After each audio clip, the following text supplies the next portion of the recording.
PC gaming show Most Wanted will begin shortly. Stay tuned for brand new game trailers, exclusive interviews with game developers, and more exciting announcemements as we count down our list of the 25 most anticipated PC games. Please stand by for an important message from the Council Corporation.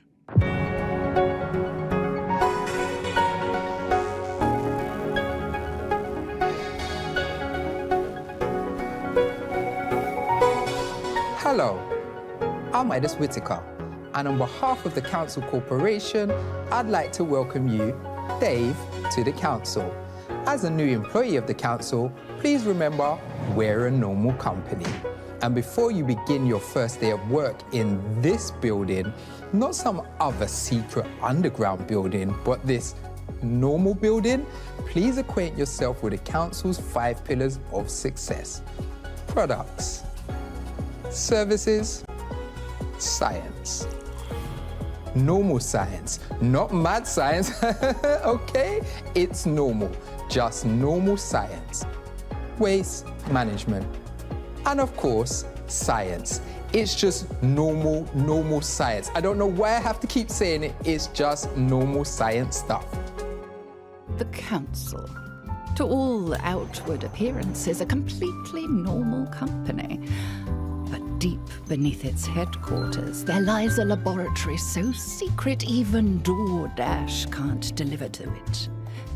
There, a team of outcast scientists conduct clandestine experiments.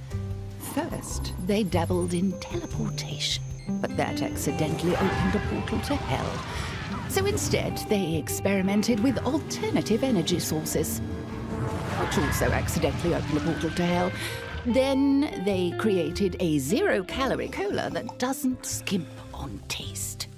Weary of demonic invasions, the Council decided to perform much safer and far more important scientific experiments to determine the most noteworthy and anticipated upcoming PC games.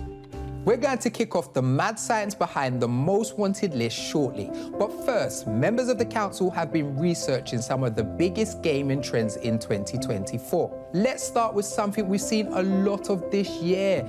Big budget titles underperforming and little indie games blowing up big. Games like Star Wars Outlaws and Concord were expected to make a big splash but fizzled out quickly. Meanwhile, unexpected gems like Content Warning and Powell became smash hits on Steam. For more, let's throw to the Council to talk about those curious blockbuster busts and underdog breakouts of 2024. Kicking it off for us is PC Gamer's very own Evan Lade. Take it away, Evan.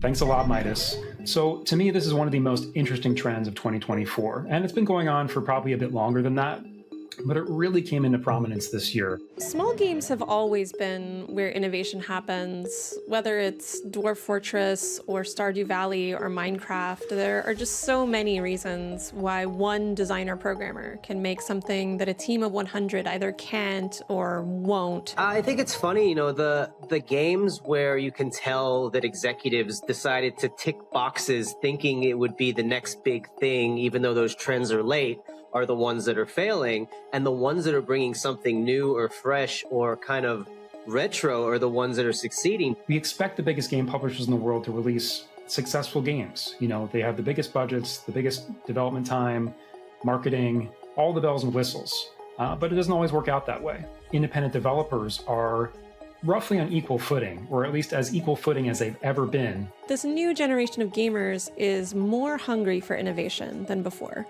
They don't just want the next big thing, they want a new thing. Helldivers 2 was not a surprise to me as someone who was ready to play that on day one, who played the original game, who played Magicka, who knew what those devs were capable of with co-op and how much they lean into the chaos of it. You know, team killing and all that, you know, friendly fire. If you leave that on, funny shit is going to happen. And that's the kind of stuff that, you know, in a boardroom, they'd be like, no, no, no, no, no. Whether you're AAA or indie, that's sort of the new baseline. We're getting better and better games overall. It's a golden age of sorts.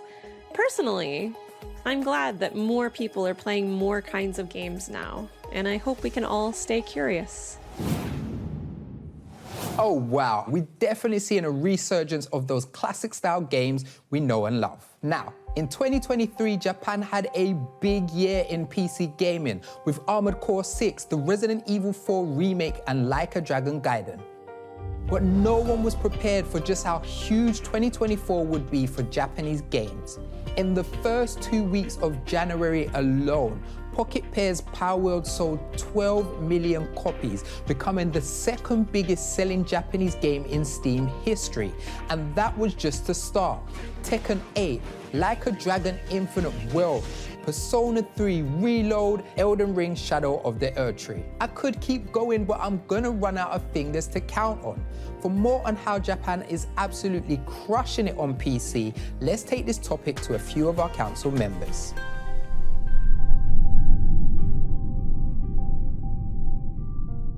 It feels like we're in the renaissance of the Japanese PC gaming sector at the moment. I think Japanese games feel like PC games made for PC gamers, if you know what I mean. I think the way that Japanese games tell stories, the way that a lot of Western developed games tell stories are quite different. They're not better or worse than each other, but I think it's just such a unique way, especially in JRPGs, where I feel like the focus on like an ensemble cast and the very like fantastical elements and those little like sprinkles of anime influence throughout a lot of games as well, I think is something that I personally really enjoy. Western media is so neutered and so sterile and bizarre now, and it's like anime and Japanese media is just so alive. It's very clearly like the vision of one really insane person, and they're able to just do something totally nuts. They always throw you into the deep end. They don't give you any preface. You're just like, what the hell is all this crap? Like, they don't care. They just throw you in the deep end. Japan are invested in the PC market. The number of Japanese gamers using PC is rapidly going up.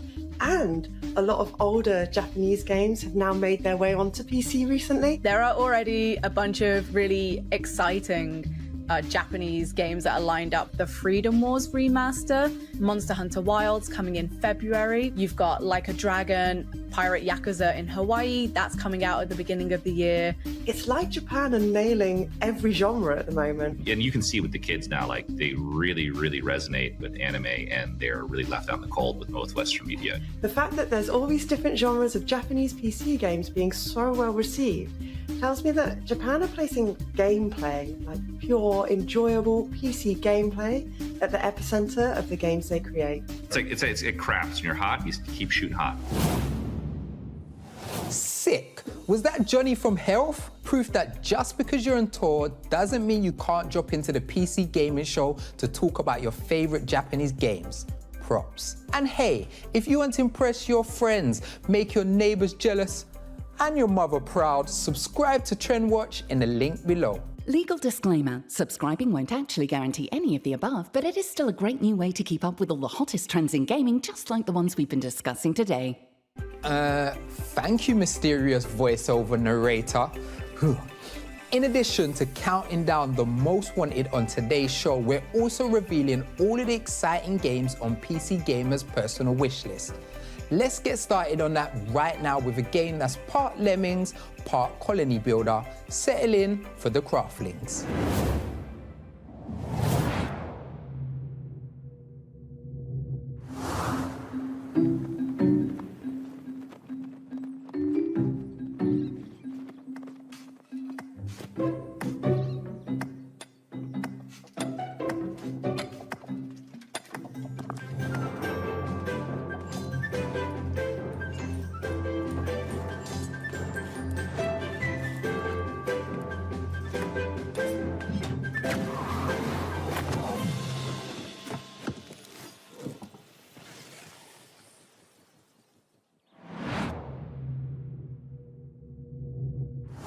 can simply be anything.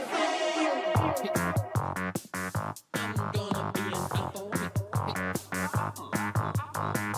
I'm gonna be a fan. I want to be a okay. Take the plane or a post package. I can simply be anything.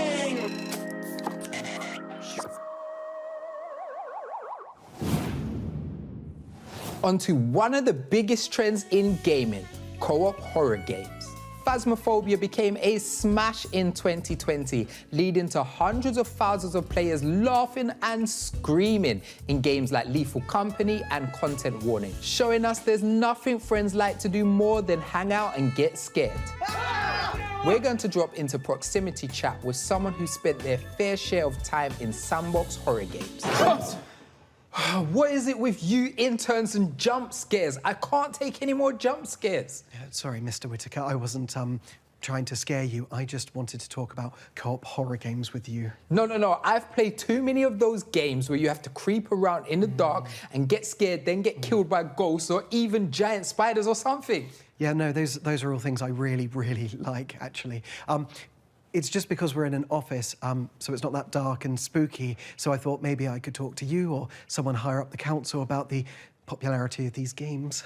Okay, are you sure there's no ghosts or no giant spiders? No, no ghosts and exactly 0 spiders. Fine, let's talk about co-op horror. Oh, okay, part of me didn't think you were going to say that. Okay, so something cool about these games, which I absolutely love, is that it's like being scared with your friends, and that's almost like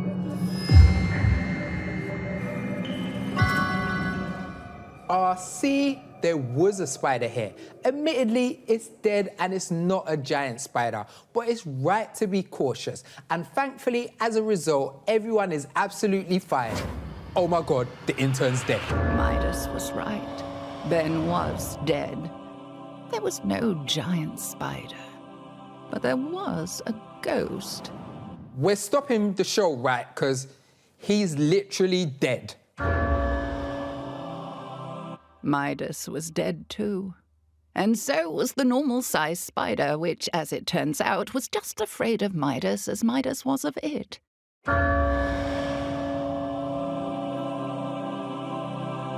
For more on the co-op horror game trend, we take you now to...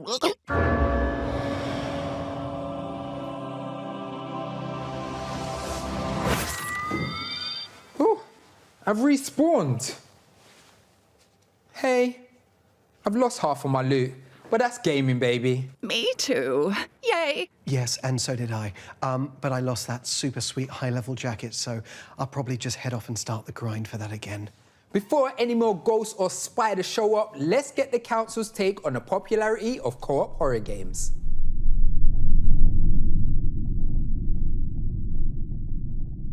My gosh, what a year for horror games. They do a great job of taking a group of players and putting them in a space where that they can laugh, scream, and cry, and create some really memorable interactive moments.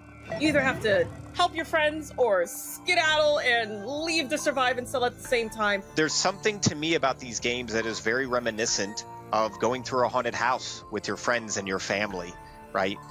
Technically, you know you're safe, but there's times that you really are kind of questioning, like, what's going to happen around that next corner.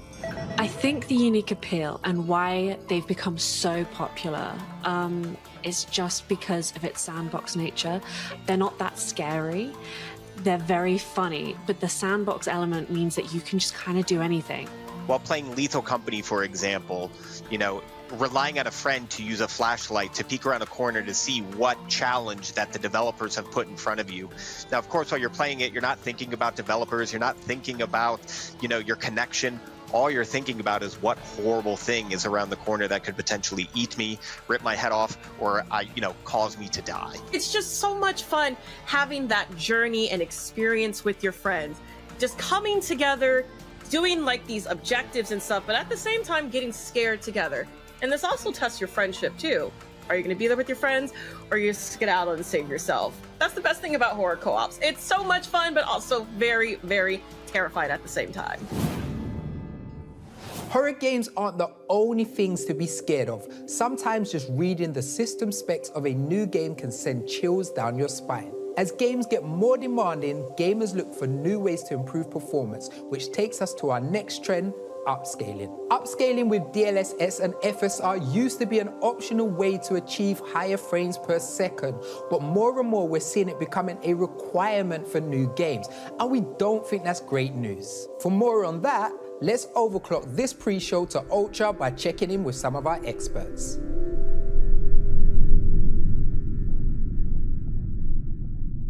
you're having a technological jump with this AI upscaling that allows you to take these frames and blow them up and still make them look good. It makes complete sense that developers are going to use it. It makes complete sense that gamers would want to use it for free performance. It's just the way that it kind of balances out.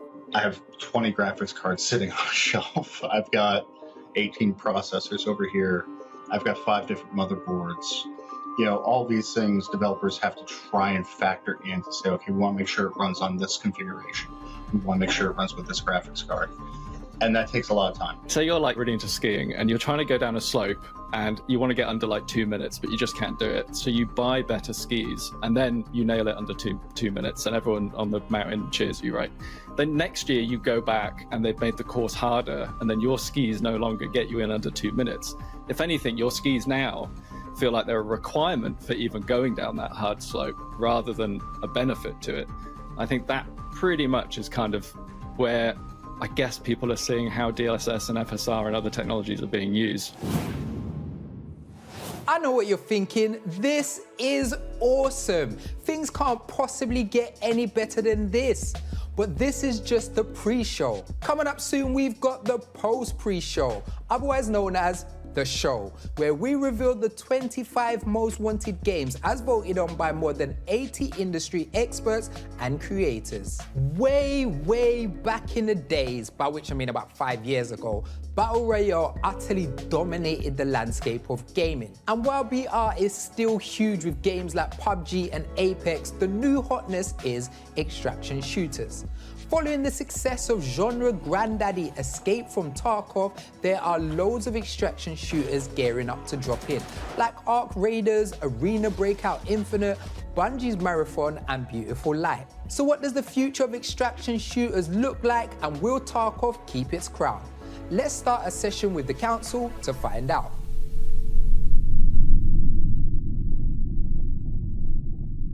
I think something about extraction shooters really kind of tickles the brain for a lot of FPS players, because a lot of people who are playing Battle Royale enjoyed that idea that you kind of hit the ground, you loot a bunch, and you see where you get. I think extraction shooters take that a step further. So it's, you know, you hit the ground, you loot, and then you retreat back to your tiny little bunker. But I also think that having a little bit of tension, having like your loot on the line every time you get into a firefight is something that just really draws people in. And once you're in, it's really got you, you know. We totally understand the concept of losing something. So the challenge of facing that against other players, I think that can just be really addictive. Just that idea of running around and looting stuff. When we talk about extraction shooters, really what we're talking about is Escape from Tarkov. And that is a very specific, well-defined view of how extraction shooters should work. But what I'm really enjoying at the moment is that we start to see slightly different flavors. So Grey Zone Warfare is a little bit more of a kind of like military simulator, a little bit more PvE. I've just played Ark Raiders, which is really exciting, and that's kind of a lot more, you have a lot of movement, it's a third-person game. We're seeing everyone now, as with a multiplayer first-person shooter, you can now kind of pick your flavor a little bit. Well, that's it from me on my cartoonishly large desk. Stay tuned for the PC gaming show Most Wanted, where... Oh, sorry, getting a phone call. Unknown number, nope. Midas, I'm calling you. Pick up the phone. A little help here? You suddenly feel compelled to answer your phone. I suddenly feel compelled to answer my phone. Midas, at last. Frankie, what's with the phone call? You know I'm digital, not analog. Because I'm in the lab. Well, why is the secret underground lab we built in 2024 filled with outdated equipment from 1976? For the vibes? Anyway, we're getting ready to start the show down here. Did you tell everyone that on the PC Gaming Show Most Wanted, our council of industry experts will share their picks for the 25 most anticipated PC games? I was about to, but I got interrupted by a phone call. I was also about to say we've got interviews, trailers, announcements, and a lot more. And it's all hosted by the one and only Frankie Ward. Frankie, that's you. Oh, right. Yeah, I can't talk. I've got to get the show started. Right, Where was I? Oh, of course. Before you lot head down to Frankie in the lab, we've got an exciting trailer for our friends at Husk Rafts. Here is epic spaceflight action shooter Rogue Eclipse.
Thank you for calling the PC Gaming Show Most Wanted. Your games are important to us. For exclusive new trailers, press 1. For in-depth developer interviews, press 2. To speak to a representative, say representative several times at different volumes before giving up. For host Frankie Ward and PC Gamer's 25 Most Wanted games, please stay on the line.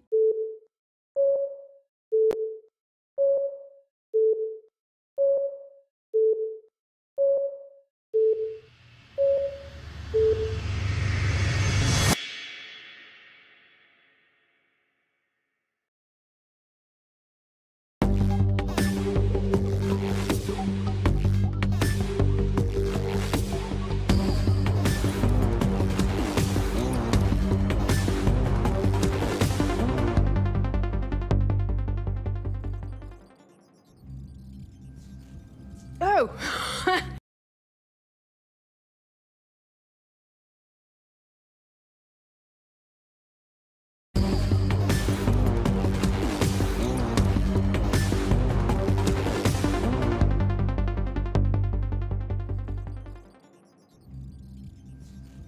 Oh, hello.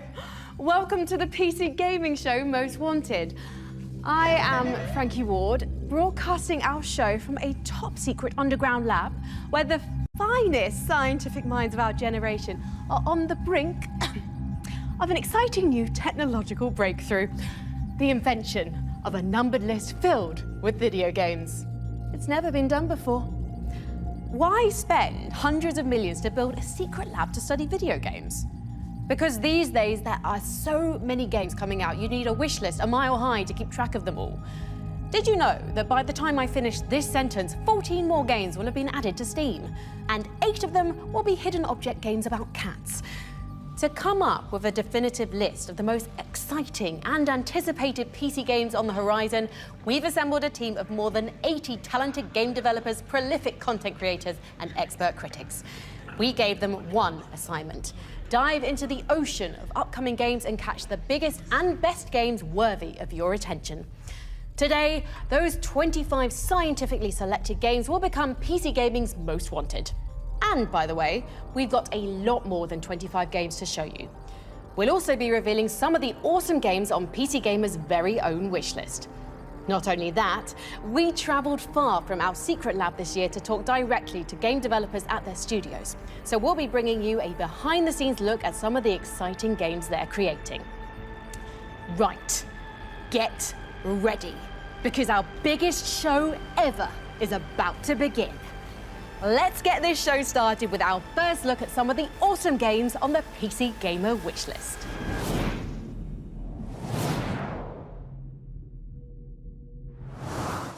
The life of a merchant should be easy.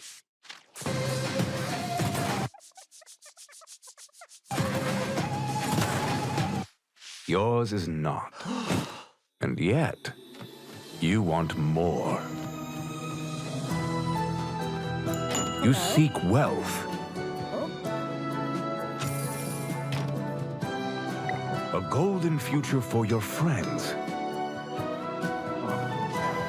Does your ambition meet no end? Tell me, little merchant, how much can you take?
Wow, that is 2 world premieres right out of the gate, and the show just started. This is what we do here, folks, and we don't have any plans to slow down. Good morning, crew. How is everyone doing today? Business as usual, it seems. Pirates inbound! We're out of juice! Hey, Captain. Is this an old friend of yours? That didn't go to plan now, did it? Let's load up and try again. In the shadowy depths of a forgotten laboratory where gadgets whir and whistle, a not-so-secret society of over 80 gaming luminaries gather for one purpose: to select PC Gamer's list of the top 25 most highly anticipated upcoming PC games. So, who is on this council? I'm Brian Wanya with Tripwire Interactive, and I'm on the council. I'm Anna Demetrio. I'm a content creator and a voice actor, and I'm also a member of the council. Hello, netizens. It is I, Day 9, a member of PC Gamers Council with a capital C. Hello, gamers. I'm Tanya Short, the lead of Kit Fox Games. I am in my second year in the council. Welcome, gamers. It's me, Die Hard Diva, horror enthusiast, content creator, and your newest member of the council.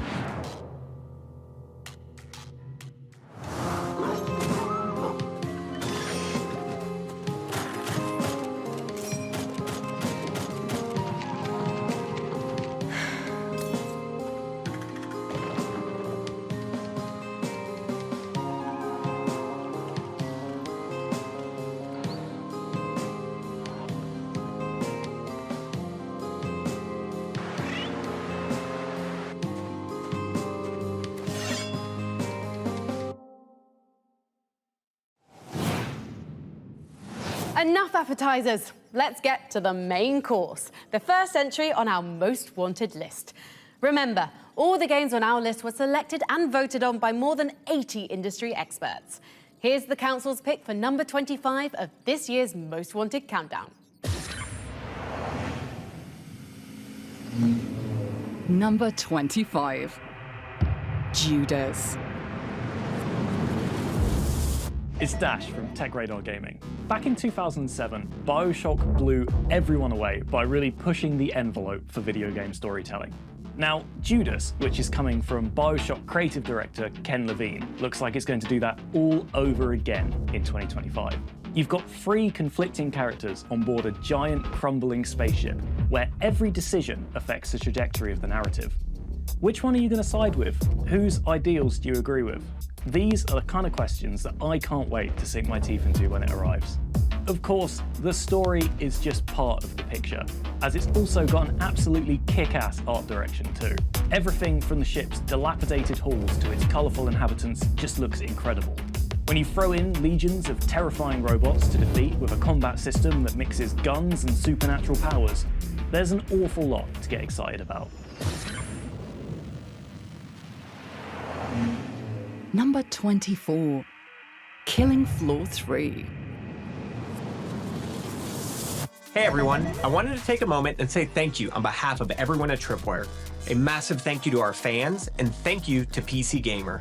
To be included in the 25 Most Wanted Games of 2025 is an absolute honor. We're incredibly excited, flattered, honored. I'm just repeating words now, that's how excited I am. But we're excited and we wanted to say thank you.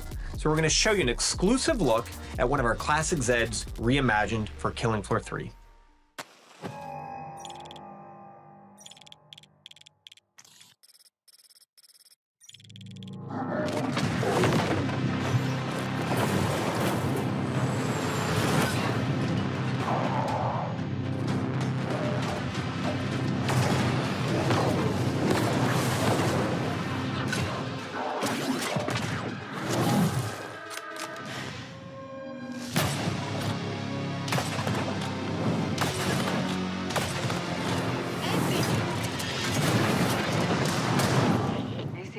Podría ser un problema.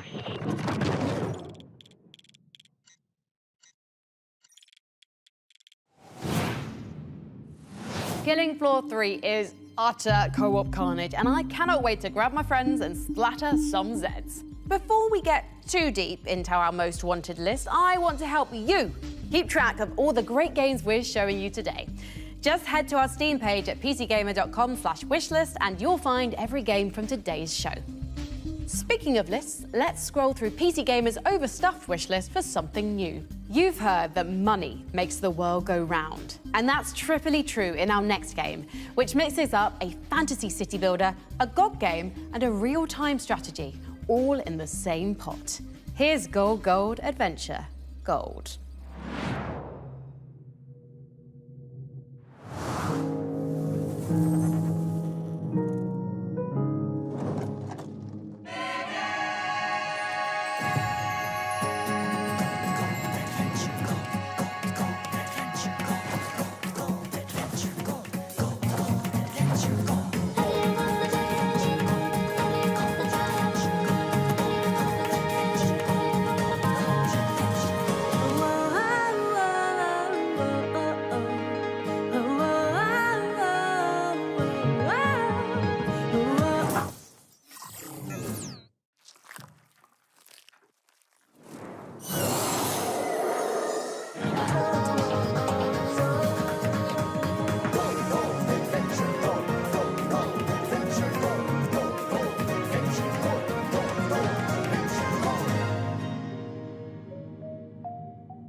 Coming up in the show.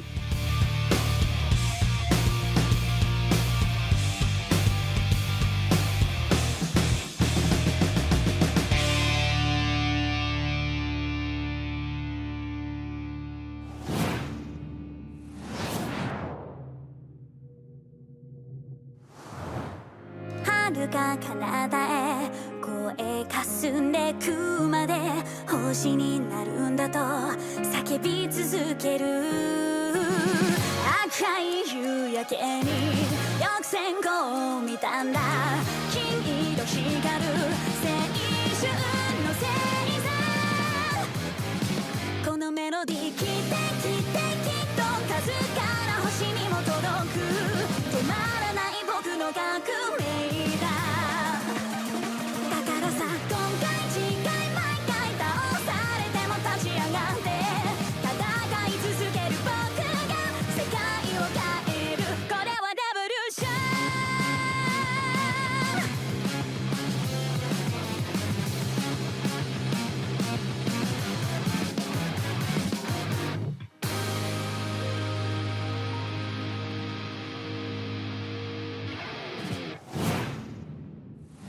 So Starlight Revolver is an ARPG like Diablo, but instead of demons and monsters, it's magical anime girls and minigames. That's going to the top of my list. Up next, you know how they say, take only pictures, leave only footprints when you're going into nature? Well, let's tweak that a tiny bit to take every creature, leave smoking craters. Strap on your jetpack, grab your space lasso, and prepare for Revenge of the Savage Planet.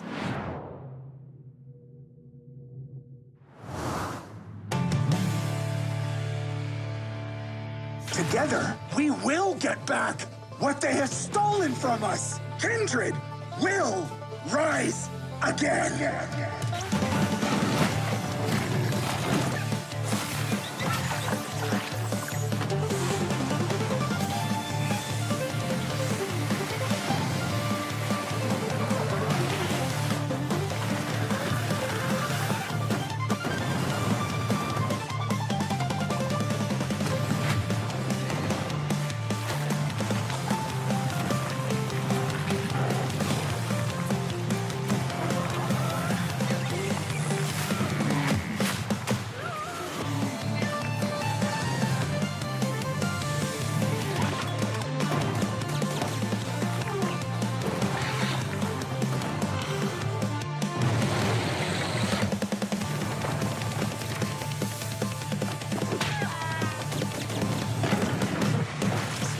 Tell Tweed to back off, or we are going to rain righteous fury down on him.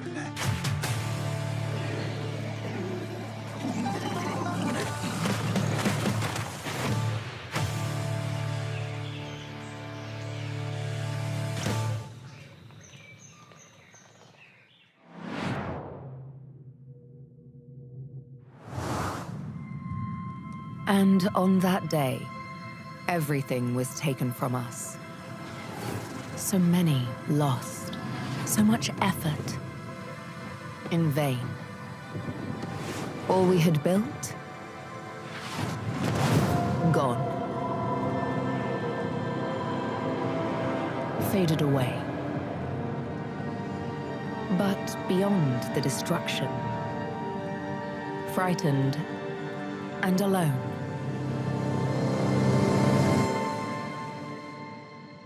we found each other. Now, together, we're discovering new horizons. Every foundation laid, every spark ignited, every connection made builds something new.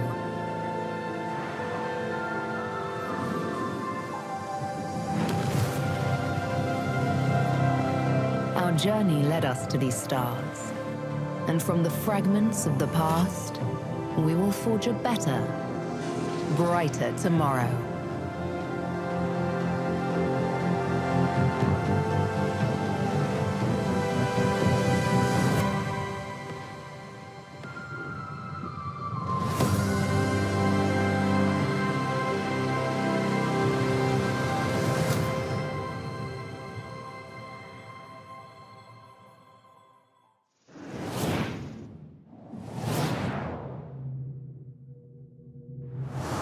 I wake to the warmth of the waxing salt sun, and before I draw breath, it sidewinds to the beetle moon.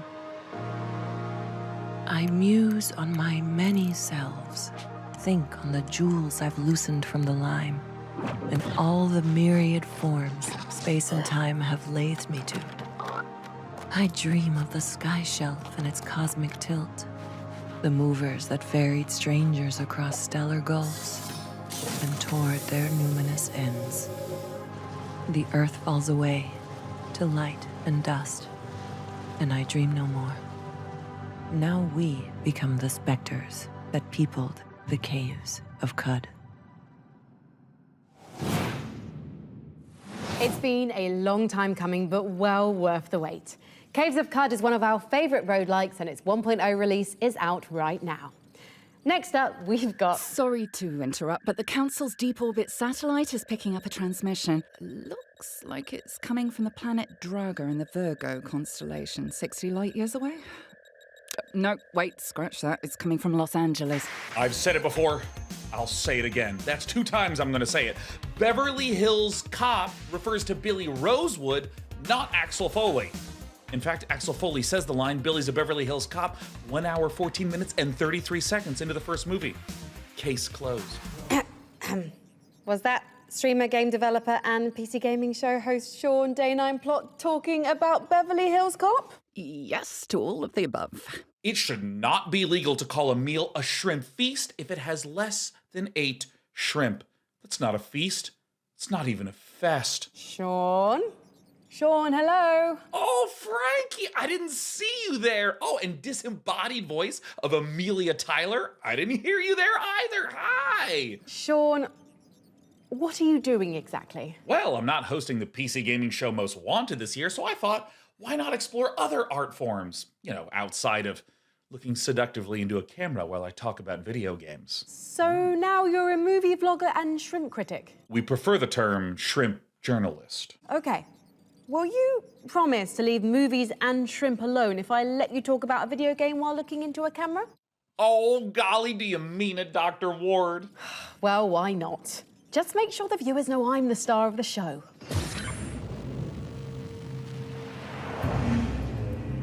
Number 23, Control 2. Now, I know we all like working from home, but there's one office we all long to return to, the Federal Bureau of Control. We're still a little light on the details of Remedy Entertainment's Control 2, but if you've played Control 1, you know why I'm excited. Control 1 had brilliant execution on some familiar third-person action mechanics, except it took kind of a mysterious SCP Foundation-style twist with telekinetic mastery, flinging objects at enemies, and more importantly, a brilliantly realized world with mystery around every corner. Control is the kind of game that even for someone like me that doesn't play a lot of shooter games, I couldn't wait to keep learning more about the world and what Remedy had created. And so, if you're like me, we're all dying to return to the oldest house for some more telekinetic fun. Here's one for your wish list. In Crescent County, witches go high-tech with jet-powered motor brooms in a life sim and racing game that delivers itself to number 22 on our most wanted list. Crescent County. Hello and welcome to this very narrow green screen where we are saying a huge thank you for voting Crescent County one of PC Gaming Show's most wanted for 2024. Ever since we announced this summer, the reception's been incredible. It's been amazing to see all the fan art. And fan fiction. And all the fan music. And honestly, just seeing the reception, meeting people at Comic-Con and spending time seeing people resonate with the, core concepts of Crescent County, like making deliveries, racing your friends and kissing them on the mouth. We can't wait to show you a bit more of the game. A lot of the cool modifications you can make to your broom, all the cool little shortcuts around the island. And all the general mischief that you can get into too. So if that sounds like your vibe, we'd love it if you could join us on the Discord. We've got something in the works we're very excited about, but we also really want to show people more about the process of game dev as we think it's really important. So yeah, follow us on social media and we hope we can get this in your hands very soon. Thank you so much. Thank you. Bye. Yeah, sorry, we totally changed our minds. Our first playtest is going to be on Steam and Itch on the 8th of December.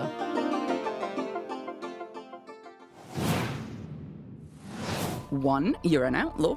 2, you have your own spaceship. 3, you have a misfit crew to manage. Do I even need to go on? Cyberpunk RPG Citizen Sleeper 2 Starward Vector rolls a handful of dice and lands at number 21 on our most wanted list.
I think the thing that I'd really want to emphasize with Citizen Sleeper 2 is that it is a narrative game, and it is all about meeting characters, and there's a lot of text involved, a lot of reading, but actually it really is a role-playing game. And in Citizen Sleeper 2 especially, that means that your choices and the way that you decide to use the dice rolls and the way you react to your luck and your fate in the game is really, really important. You have to deal with bad luck all the time, with failure, with stress and all of these things, and I think that's what makes the game really exciting and engaging.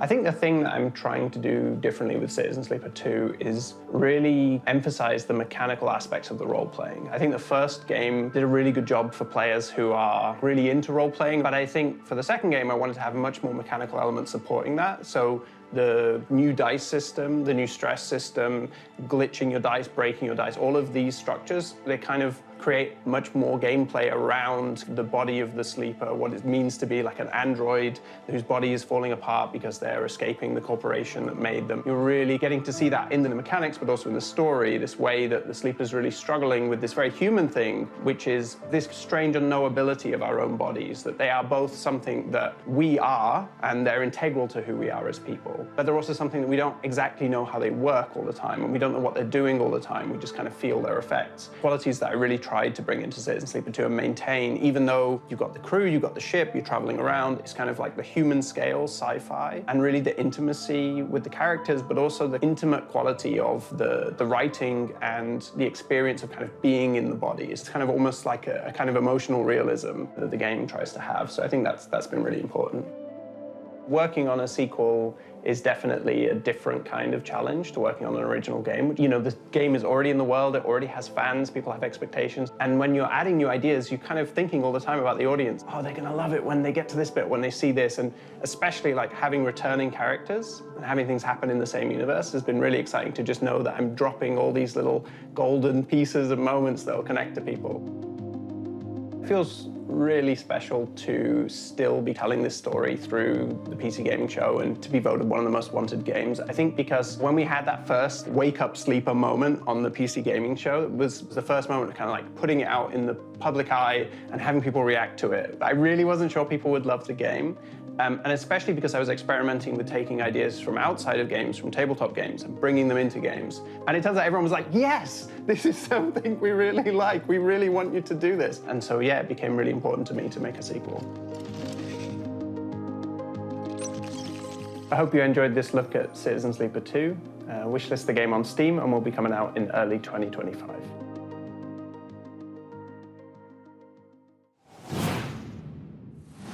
If you're keeping score, we've just revealed our first 5 most wanted games. At number 25, we had Judas. Breaking through with more guns and gore than ever before, it's Killing Floor 3 at number 24. Control 2 warps to number 23. Crescent County charms its way into number 22, and Citizen Sleeper 2 Starward Vector takes launch at number 21. Right, let's get back to our wish list for our next game. We couldn't afford to take a rocket into the distant regions of deep space, so we did the next best thing. We took a trip to Iceland to talk to the makers of space survival MMO Eve Frontier.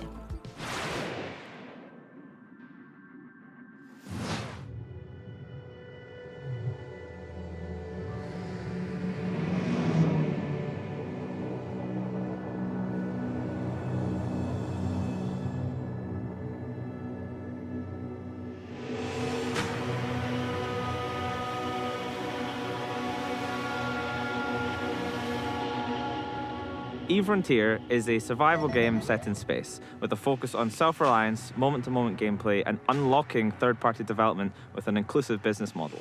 I think it's bordering on survival horror almost, in this huge, vast, empty universe with the rotting vestiges of an old civilization that grew too large and eventually collapsed. We're focusing really on the exploration. They'll be able to go vast distances, and in order to do so, they'll really have to prepare for that journey. They'll have to take resources with them. They might be able to survive out in the cold, in the wilderness. There'll be places where people choose to gather because there's an abundance of natural resources. Much like in our real life, we expect people to do the same with their digital civilizations. The combat in Eve Frontier is more focused on moment-to-moment gameplay, where what you see in the space scene around you really matters. With occlusion and line-of-sight mechanics, you might not know what's behind the next rock, you might not know who is waiting for you, or perhaps how many reinforcements they have when you're setting your trap. It means the action's a little bit faster, more decisions that you have to make in the heat of the moment with imperfect information, and that will lead to some emergent gameplay I'm absolutely sure of. When you are in space and you're flying around, just feel like you're just a small speck trying to navigate your way through this vast expanse of an ancient relic of a civilization that was there before you. Using blockchain technology also lets us open up this universe to a layer where other players will be able to modify and co-create this universe with us. CCP's always worked with third-party developers. It's part of what makes EVE Online so good at what it does, and we have just taken that and amplified it with Eve Frontier. It's open source, and that means that you can go in and you can program directly into the game with our Smart Assemblies features. Smart assemblies are structures in space that you as a player will be able to modify using code that you are writing and then deploying onto the blockchain. You can think of it kind of like modding on a traditional game. You can play the original game as it came. You can then start getting truly independent third-party mods. And finally, you can actually build your own if you set up all the development environments and really get into the nitty-gritty. Some of the things we've seen players do in our earlier playtests include building a self-functioning tournament system, automated markets. We had gates that people were building to rebuild the universe itself. The scope is really endless with what they can do. But rest assured, you will not need to have any knowledge of coding if all you want to do is to just explore and play in the frontier. In the frontier, everything is underpinned by digital physics. Very much in the same way that when we're walking around, when we are throwing things, putting glasses on tables, we don't think about how gravity is pulling us down. Within the virtual universe that we're creating together on eFrontier, blockchain is that physics layer that helps us to enshrine these rules to make sure that they are beyond anyone's touching, even ours at CCP. When we were building EVE Online, we decided to build on top of a database. Our choice of a database was hotly contested, at least in this community of people making MMO-like games. And never did we really position the game. EVE Online, the first database game. And we're not really looking to do that with eFrontier either. It is not really a blockchain game, no more than EVE is a database game. We're just being very explicit about it because it is a hot topic and we don't want to hide it away. It does use many stuff. A blockchain is involved, for sure. But it's more about the fact that it is distributed and not centralized. This is more like a peer-to-peer system where everyone can mod the server state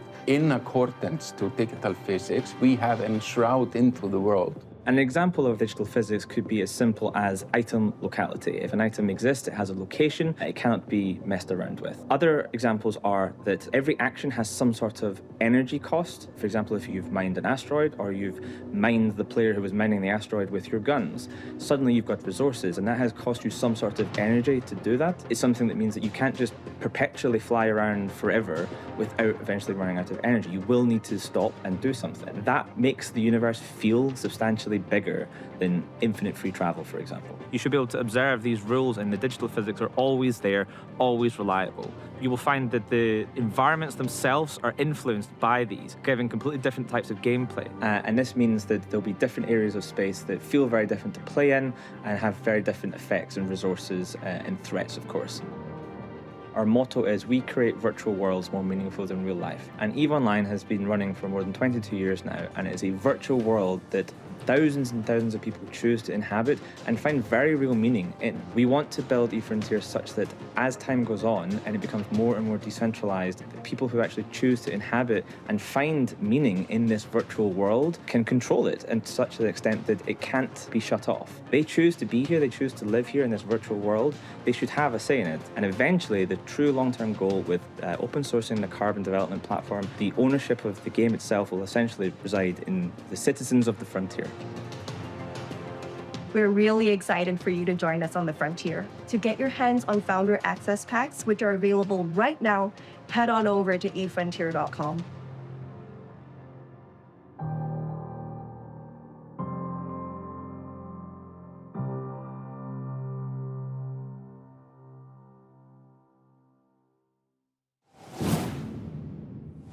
PC Gamer and 2K have partnered together for a historic event, the Civilization 7 Across the Ages sweepstakes. Thousands of fans voted on the Civilization age they were most excited to see recreated into a custom, one-of-a-kind PC. The choices were Antiquity, Exploration, and Modern, and your voices were heard loud and clear. The winner was the Modern Age. Over the course of the next few months leading up to the launch of Sid Meier's Civilization 7 on February 11th, PC Gamer, in partnership with 2K Games, will be building this unique PC and giving it away to one very lucky sweepstakes winner. The winner will also receive a $2,500 travel voucher so they can visit a real wonder of the world before building it in Civilization 7. And even if you didn't win, we'll be releasing a video showing exactly how this beautiful Civilization 7 PC was built, so you'll still get to watch Civ history in the making. Great games come from anywhere. That's the motto of publisher Midwest Games, and to prove it, they're showing off not one, but two of their upcoming titles. Let's open up PC Gamer's wishlist again for mystical action-adventure The Legend of Babu and the world premiere of Wild West Souls-like Tomb Water.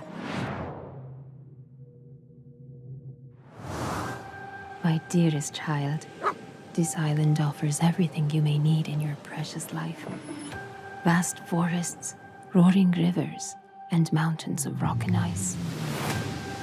You are old enough now to know that for every bit of goodness in this world, an opposing force exists. In the heat of the earth resides a darkness you cannot fathom. Demons as old as time, my child.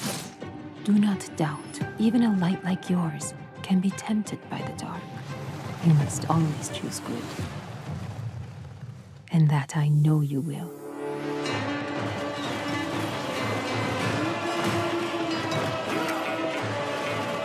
Sepe, be resilient, be resourceful. Be brave, my son.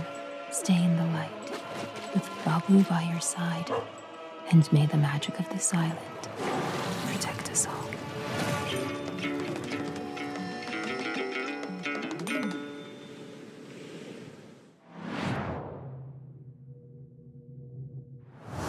Ah, the accursed town of Tombwater. Tell me, lone gunslinger, why have you come to this decrepit settlement?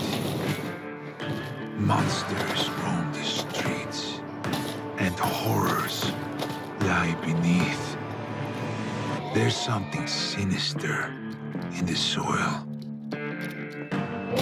A curse that's hidden under it all. No one leaves Tombwater alive.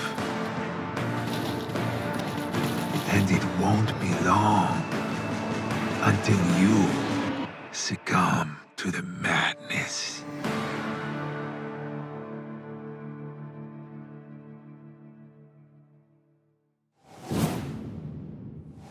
From the American Midwest, we now take you to Amsterdam to catch up with Brendan Green, creator of the most played game on Steam ever, PUBG. Green's next project somehow sounds even bigger than that. He's creating a simulated planet that's the size of an actual planet. Let's head to his studio, PlayerUnknown Productions, to get a little tiny glimpse of the big new world they're building. When I first announced Prologue, I was trying to make a larger open world experience than most people had made. And we found the way to do that using machine learning technology, using natural Earth data to generate these worlds from latent space. And we essentially reinvented how you create these worlds. We have a 3-game plan, and it's about iteration for us. It's starting small with Prologue, which is a prototype of an idea. We'll use early access to build on that and make it into a full product. It allows you to have a new map to play on every time you press play. A large 8x8 map where we have put a simple survival loop, get from one side of the map to the other side of the map with some difficult weather along the way. It's not just raining and moody. It's not just an aesthetic thing. It's not just that the player is cold and wet. Suddenly now, oh wait, mud forms, rivers can go up. If you die, that's it. We're also working on Melba, which is our in-house engine. We're putting this into the hands of the community in something we're calling Preface Undiscovered World. It's a very simple experiment where we have an Earth-scale planet and some simple systems to allow you to explore it. I don't believe in technology developed in vacuum. It's why we have Preface, which is more about attacking the scale, so we attack the problem from both ends.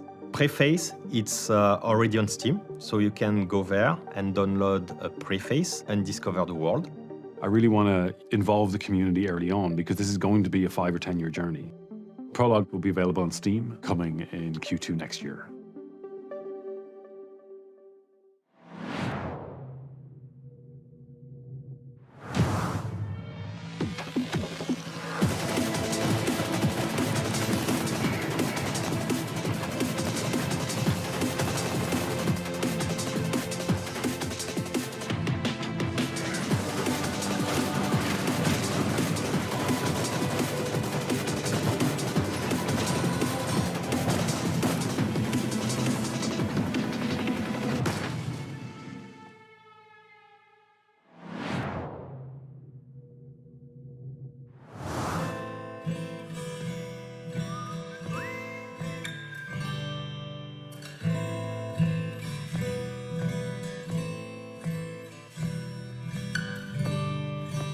Oh, hey!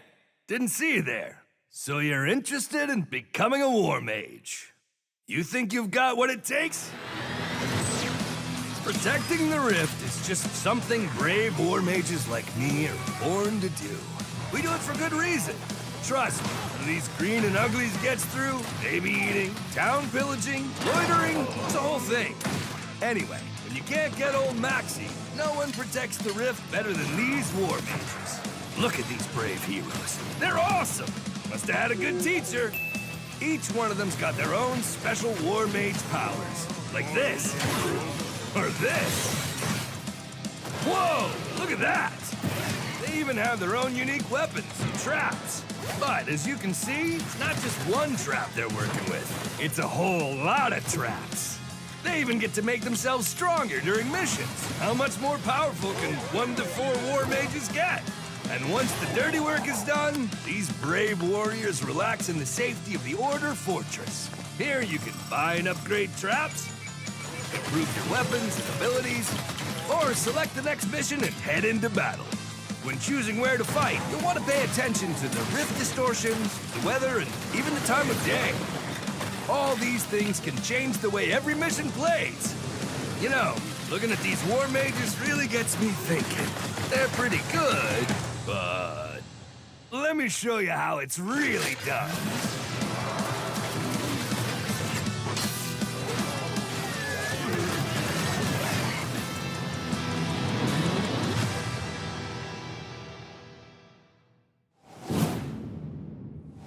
That is a lot of orcs. But luckily, you've got loads of new ways to kill them. And this time you can play with up to 4 of your friends. Orcs Must Die Death Trap springs into action in early 2025.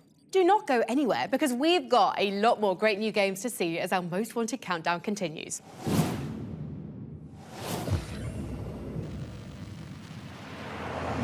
Number 20, Perfect Dark. The Perfect Dark gameplay trailer looked amazing, but that's not the only reason I'm excited about it. Look, I'm an old school gamer, so retro N64 GoldenEye is one of my favorite shooters ever. We're talking the characters, the level designs, the missions. That game is immaculate. But I missed out on Rare's next treat, Perfect Dark. And I was always intrigued by the lead protagonist, Joanna Dark, and I loved the whole alien conspiracy thing. Seeing Perfect Dark's fluid gameplay, Joanna's traversal, which is giving me Mirror Edge vibes, and stunning graphics, and it's just giving a perfect blend, and that's why I'm hyped.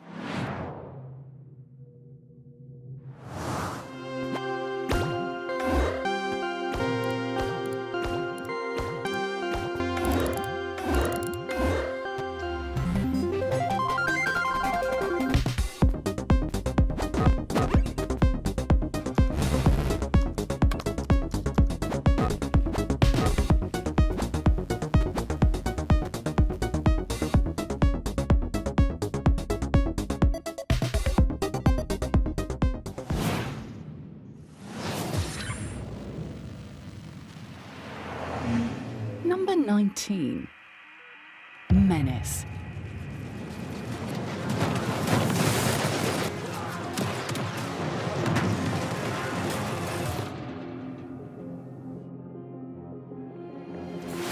Nox has landed. Our eyes see everything. Coordinates loaded and spec'd. Hardware ready to operate at maximum kill potential. A warrior like you is always a part of the holy flock. Should have never come here! Gate Ripper! Getting zero! Yeah, I'll help in a sec. Hardware destroyed.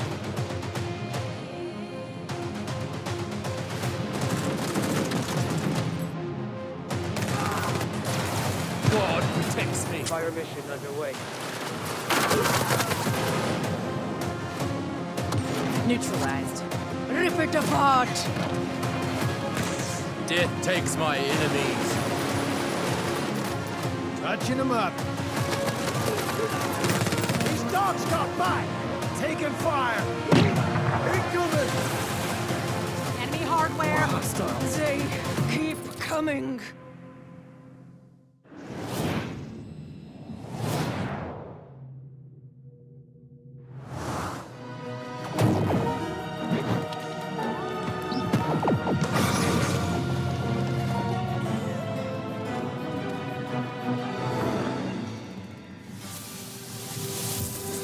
From the grave I rise.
There's nothing more important than family.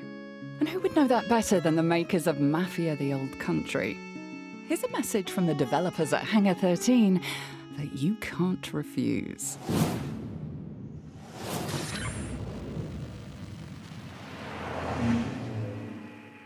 Number 18, Mafia: The Old Country.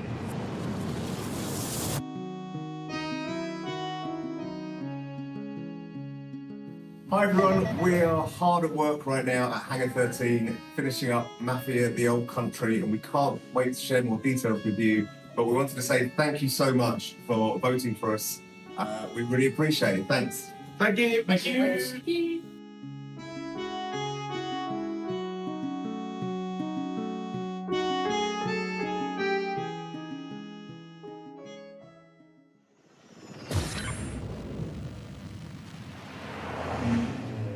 Number 17, Dune Awakening.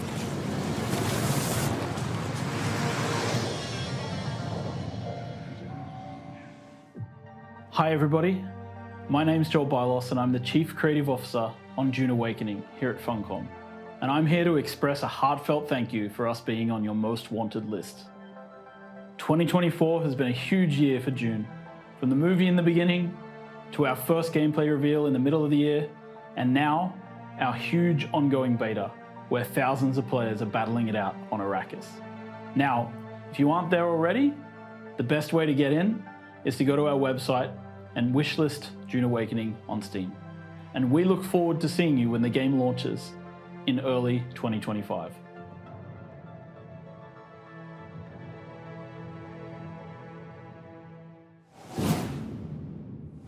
Wow, I have never been so excited about crash landing in a desert. It was lovely to hear from the folks at Funcom, and I am definitely looking forward to exploring Arrakis in 2025. PC Gamer wants to know what you think. And since we can't read your minds, not legally anyway, follow the link on your screen to take the PC Gaming Show viewer survey. Trust me, it's much easier than trying to communicate with us telepathically.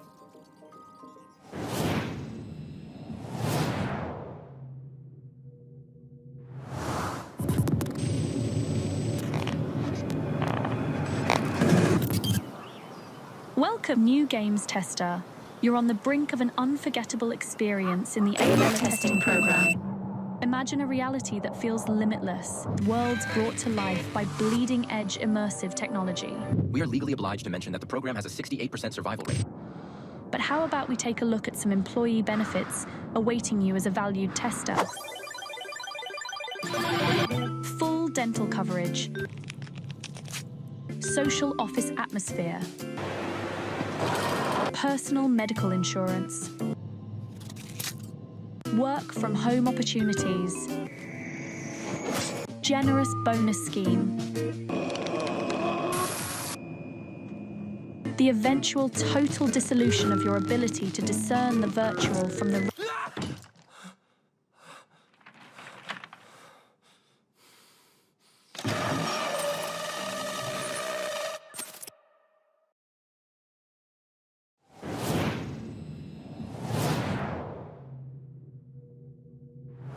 Not going to lie to you, this is worse than I expected. Gate is cleaning house, and we are the dirt.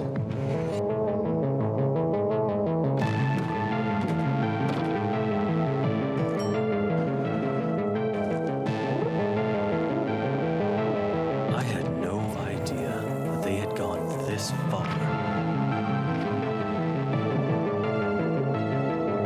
If it could have gone worse, I don't see how.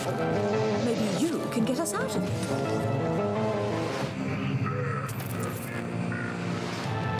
Maybe they overestimate us. Maybe not. This was the last thing I expected, but now we're here. We must do something. I hate to think what will happen if we fail.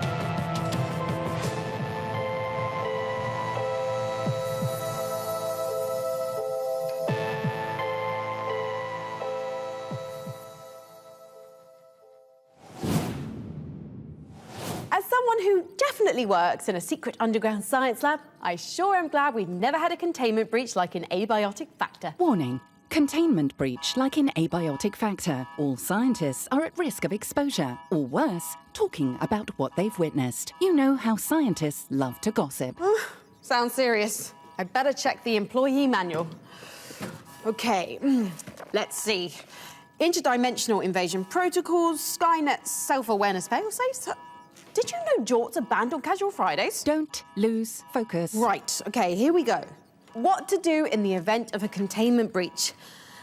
Activate scenario Epsilon. Confirmed. Dispatching covert agents to mind-wipe scientists. Crisis averted.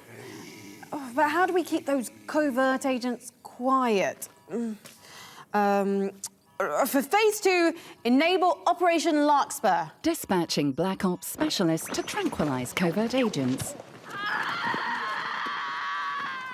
But now the Black Ops specialists? Releasing mutated weaponized beasts to eradicate Black Ops.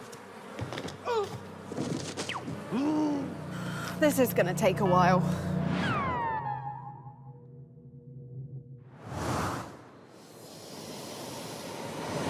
You said escape was impossible, but somehow a test subject got out of the trial environment. But what concerns me is she hasn't tried to escape the facility. Oh, she's here. Somewhere behind the walls. In the ceiling. Planning what is the question. And God help us when we find out. Wait for my word. Be ready. They're gonna pay for what they did to us.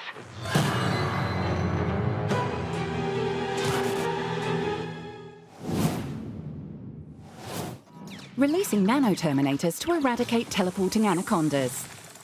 Sentient acid deployed to eat through nano-terminators. Cloning janitors to clean up sentient acid. Releasing zombie virus to eliminate cloned janitors. Importing scientists to cure zombie outbreak. Releasing more things. Wait. We're back to just having scientists in the lab again, right? Can't we just stop here? But the next one is really fun and super gross. I'm tempted, but we should probably get on with the show. Fine. You know, you used to be cool. You've changed. Let's get out of the lab and into a place where nothing terrible has ever happened. A magic school for children. Here is number 16 on our most wanted list.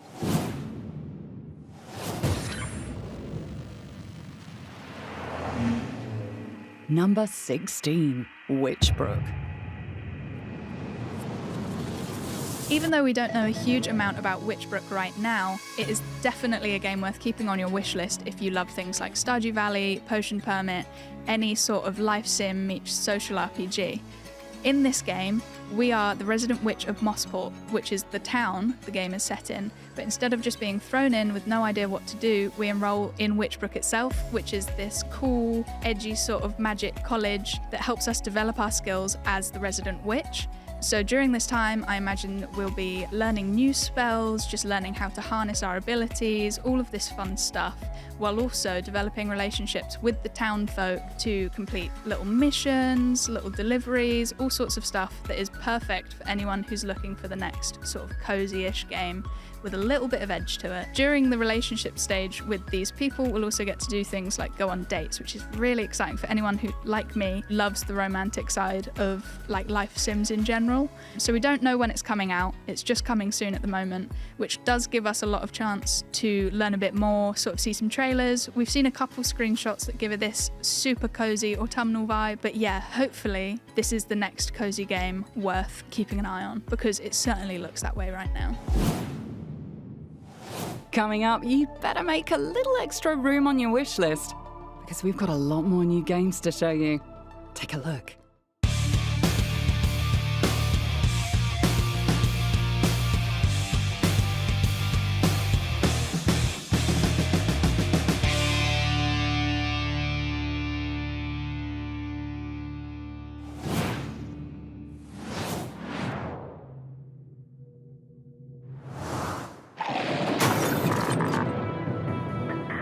The planet-wide blackout was evolutionary. The robots began the impossible.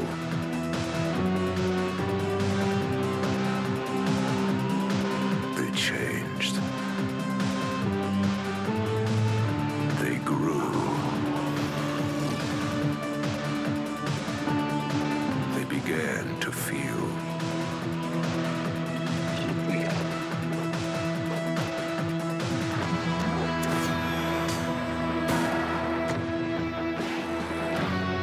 has come too quickly to the mechanical shell of human creation. Now, you must shut it down. Or set it free. Robots at midnight. Wishlist now.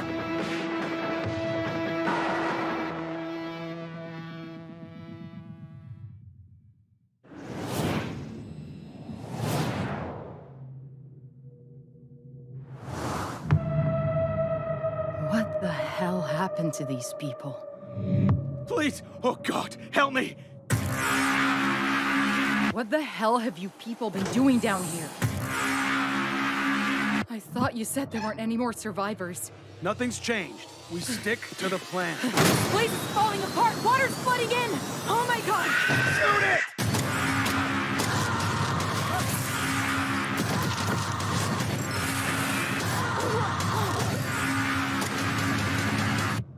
Stay away from the water.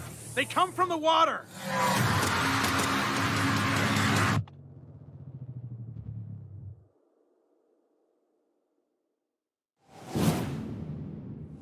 Deepest fear there. Once again proving that going to the bottom of the ocean always results in monsters.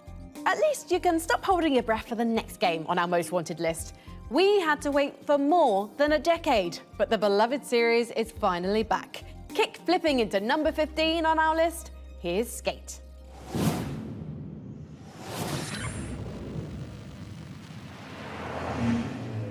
Number 15, Skate.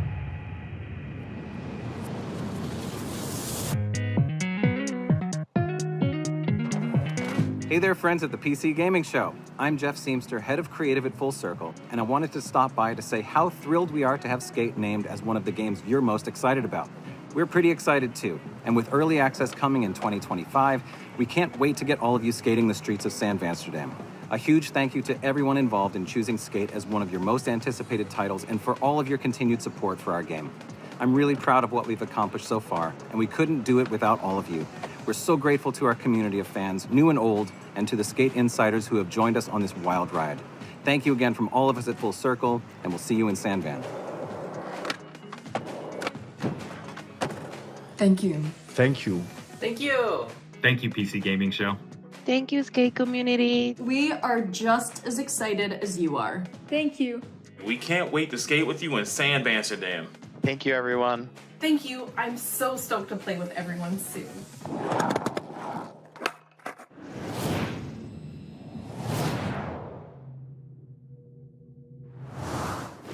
You came to the trials driven by great ambitions. Many challenged you to battle, and several elemental masters, each wielding great power, taught you the secrets of the elements. You think you have seen much, but you have seen nothing. You have yet to set foot in the towering peaks that guard a forsaken castle, a realm under the dominion of the King and Queen of Turmoil. If you still dream of becoming the Wizard of Legend, your journey in the trials has only just begun.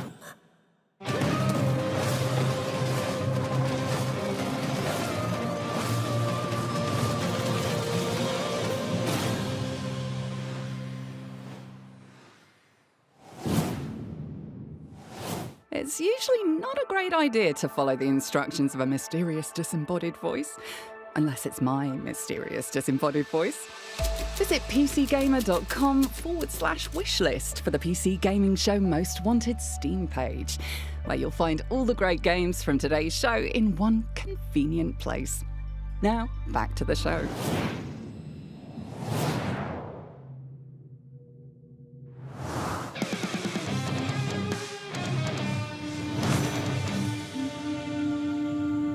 Then fell the mournful Mother Stone, and then came the invader, bewitched by the Mother's song.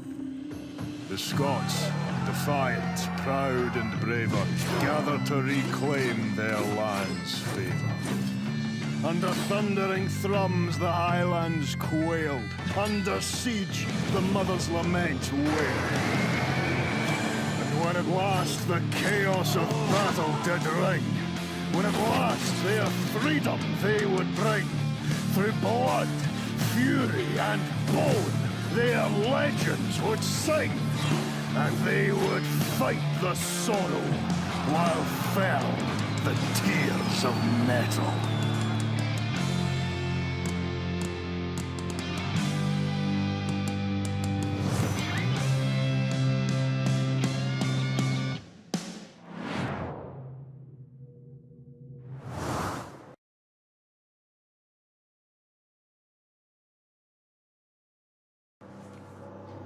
$8:05. Time to dump the waste. Well, working class Joe, should have taken a different career path. Please, It's all I beg down you, to don't here. do this. Please, Is that tight enough? You Yeah. got the little girl, she's fine. Please don't. Don't what? They're all parasites. Humanity can do anything. Look what that gave us. I didn't. Well, you did. Otherwise, you wouldn't be Enjoy the view with your friends. Let's get the next one.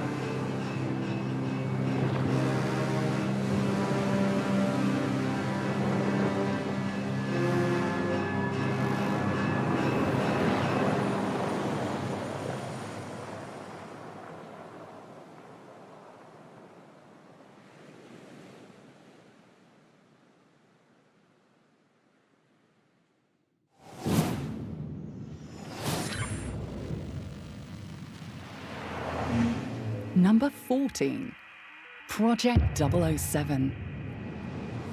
We know close to O about Project 007 at this point, but I have absolute, complete and total faith that it's going to be a standout success. I mean, there is not one studio I would trust more in making a spy game than Danish developer IO Interactive, best known for the Hitman games. I mean, you could take the Dartmoor level of Hitman 3, mod James Bond into it rather than Agent 47, and you'd pretty much have a perfect demo for what Project 007 should look like, in my opinion. What we do know is that it's a Bond origin story, so that's right, we may finally find out why James Bond likes martinis shaken and not stirred. I think Project 007 is a perfect fit for IO Interactive, and I'm not just saying that because our scientists are part of the same union as James Bond's tech-savvy engineers. Revolutionary technology, experimentation, illegal genetic testing. Our friends at Intel may not approve of everything we get up to down here 10 miles underground, but they do share our passion for innovation. Let's hear what Intel's been working on for our gaming rigs.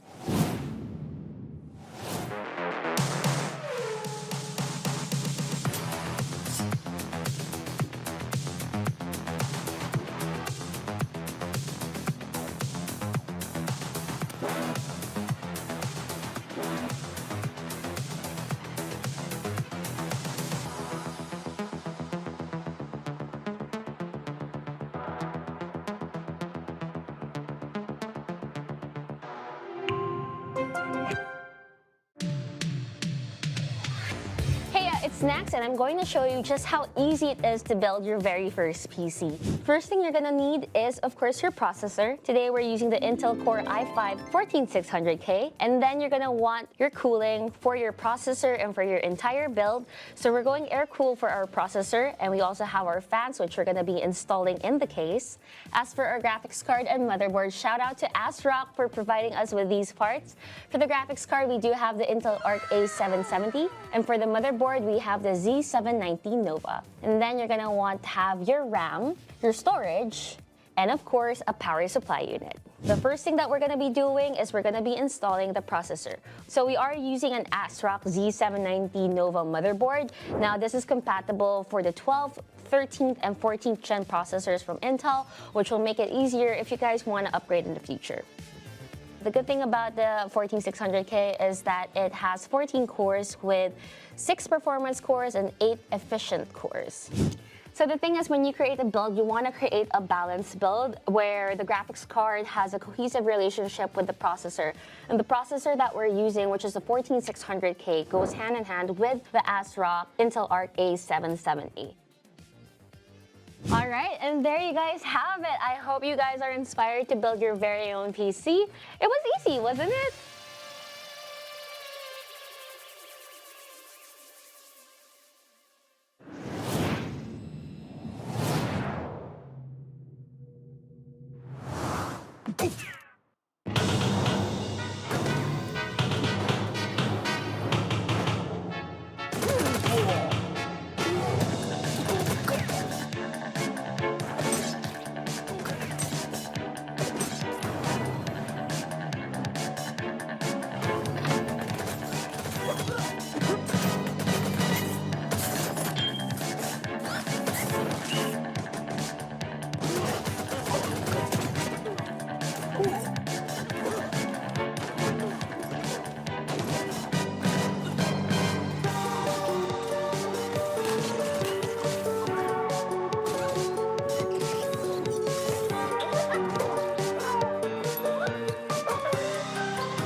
Captain's log, November 16th, 1937.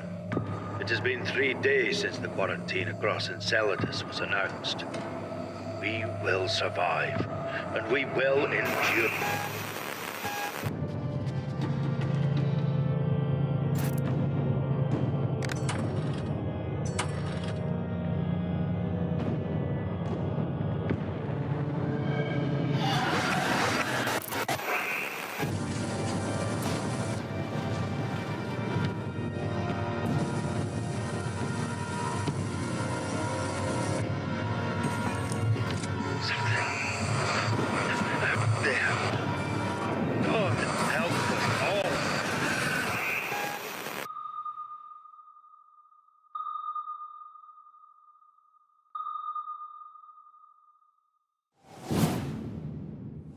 So in Darkwater, something went horribly wrong in an underwater colony?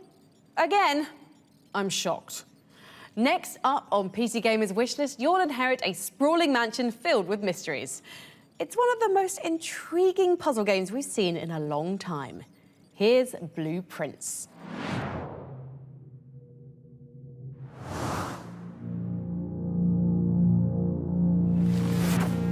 And as it was foretold, I am awakened at the sound of a dropping coin.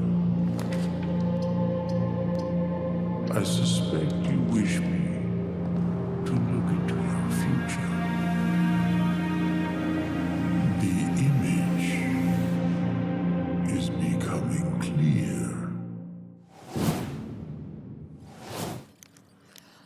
Bunker down, because our most wanted list continues. Unravel the mysteries of the quarantine zone in survival FPS Atomfall.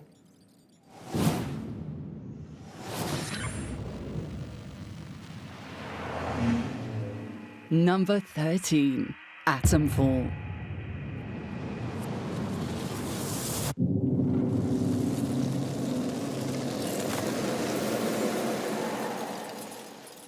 Hi, my name is Ben Fisher. I'm head of design at Rebellion. Thank you so much for including Atomfall in PC Gaming Show Most Wanted. We can't wait for you to play the game next year. But for now, here's a sneak preview. My name's Molly. You got out to trade? I got bits and bobs for sale.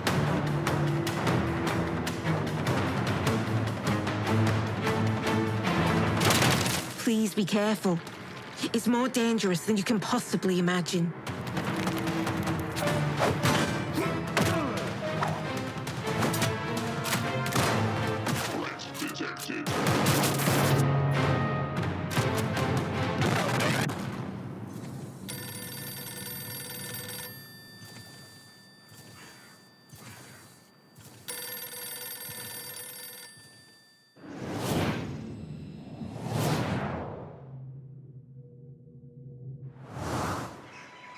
Of all the things I've seen, It's in Eric's home it will happen. And it all begins with her. She's gone. Find her before she leaves the building. I need to get out of here and find Herman before they do. Oh, no, you don't. Look for the main control, maybe. Is that you, Johnson? Go after her! What do you want? I need passage. You told me you wanted out. You and your brother. That's actually why I'm here. I respected your decision because I thought you respected me. They're looking for Herman. You want passage, huh? I'm not keeping these for you anymore. You're taking with you this time. I won't get past this gent without a dart. Hey, Gilbert! What's keeping you? He's not here. She's brave, but she doesn't know what she set in motion.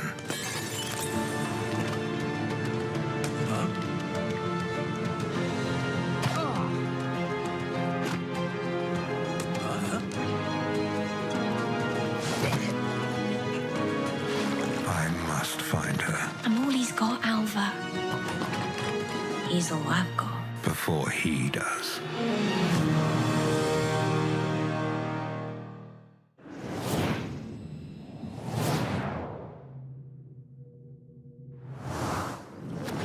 When the meteorite struck, it unleashed a hostile disease, plunging our world into chaos. Now, we stand as guardians, fighting to protect our world and vanquish all who threaten our existence.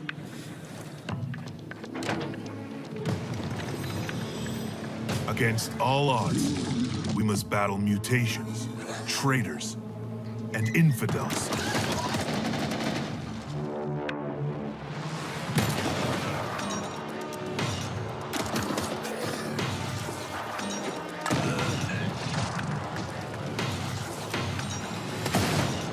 Every victory brings us closer to retaining our freedom.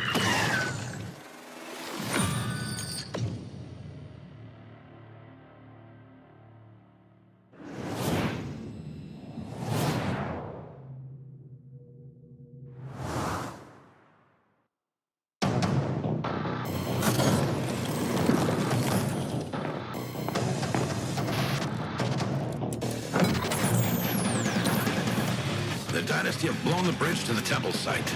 Our drone reconnaissance shows heavy defenses in the area, so watch your step. Get some defenses up and give the archaeologists time to work.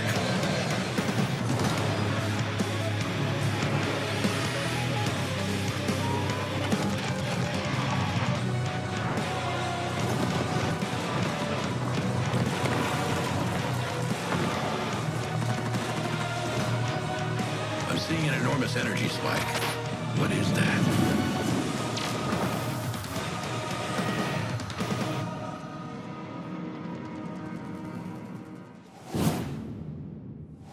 Yes, the glory of 1990s RTS games is still alive in Tempest Rising. Next on our ever-growing wish list, an action-adventure RPG coming early next year finally reveals its biggest villain. And that voice sounds a bit familiar. Here's the new trailer for Eternal Strands.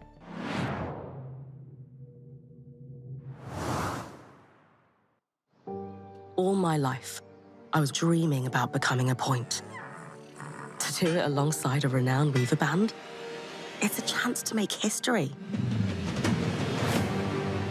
The Surgeborn. They've had us on our back foot for decades. Ever since our people have been in crisis. Our Weaver band is here to help. We're ready for anything, no matter what happens. Best to assume the worst. This could mean an all-out war. You sure she's ready for all of this? Your reckless conduct has unleashed an enemy that nearly destroyed us 27 years ago. Let's not lie to each other. I like you.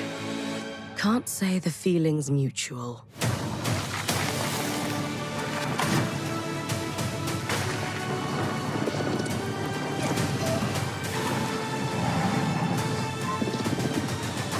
I still believe in the dream of the Enclave. If it takes us to restore it, I'm up for that challenge.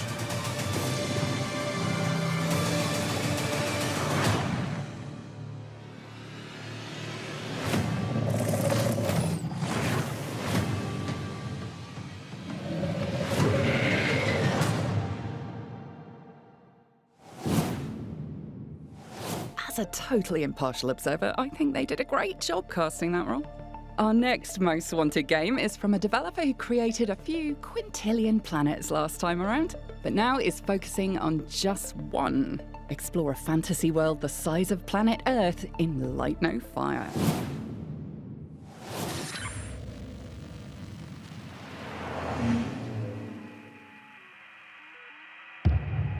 Number 12. There is nothing more appealing to me in a video game than wandering off, and that is why Light No Fire by Hello Games is my most wanted. It's because it's a planetary exploration game where you can pick a point and just decide to go there with your friends. Humans are hardwired for exploration. It's why we went and found the Northwest Passage. Unfortunately, we found the Northwest Passage now, and we still are kind of chasing that high. But we can do that in video games, hopefully with less cannibalism. But doing that means that we can bond, we can explore, we can find more about ourselves. I'm getting poetic, but just generally I want to be able to ride a dragon around a beautiful fantasy landscape on a massive scale and maybe not have to eat my friends. And isn't that all we can hope for in video games?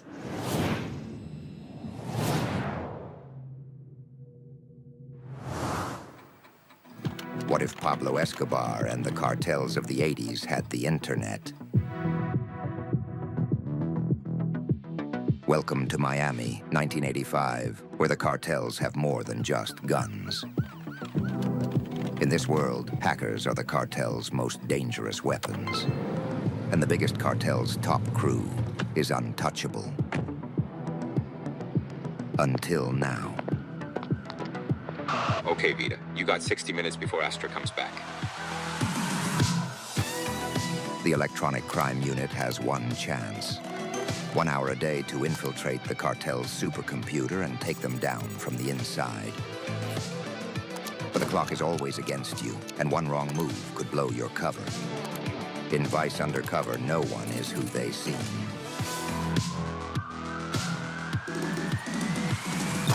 Coming soon to a computer near you.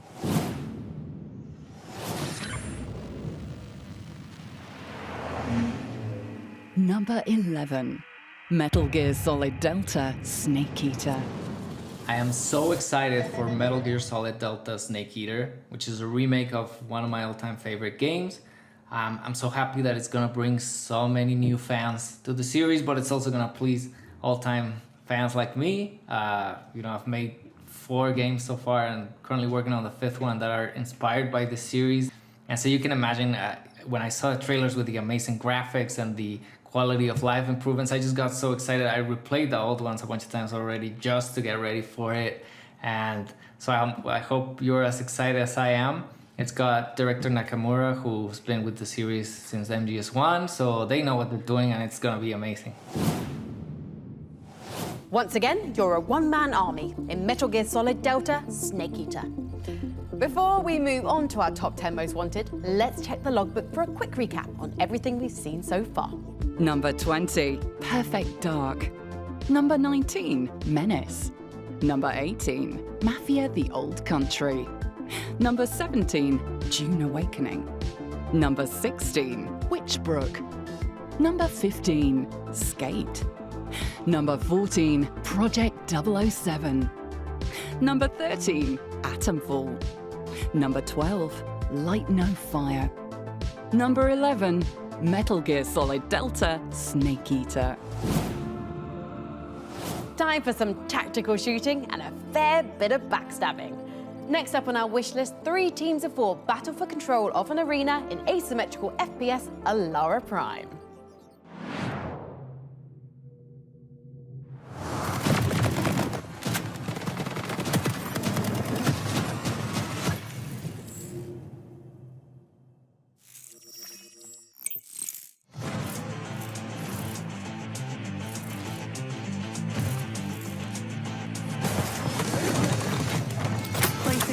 fire. Deploying healing station.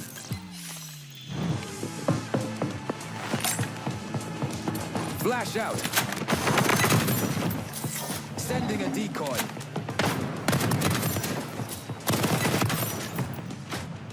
Engaging cloaking device.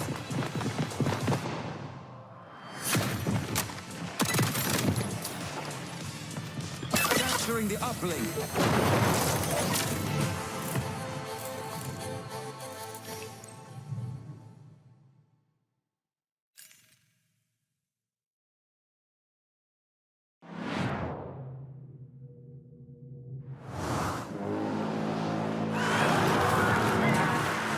We must use every last drop of strength.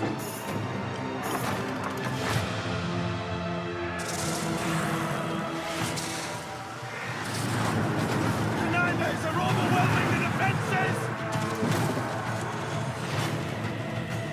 We've received militant tribute from the rebellion. We're here to help you defend this town. I will not fail you!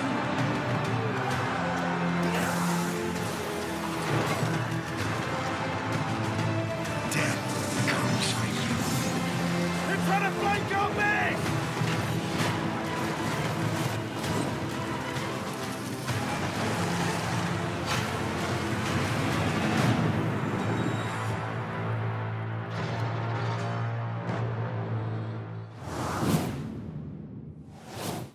Please hold still. Retinal scan commencing. Subject identified as someone who wants to see another game trailer. Delivering trailer now.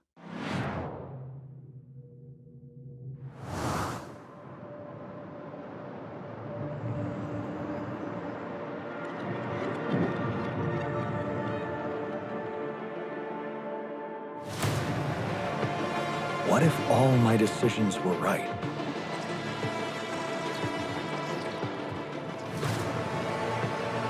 What if I did the good thing?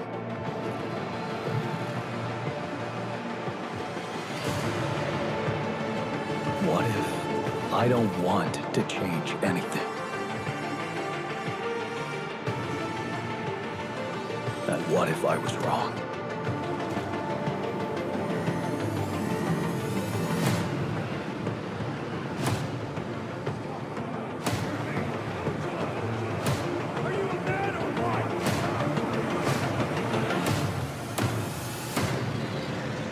What if you could decide?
Number 10. The Thing Remastered. This is Stephen Kick from Night Dive Studios, and we're usually not good about keeping secrets, but...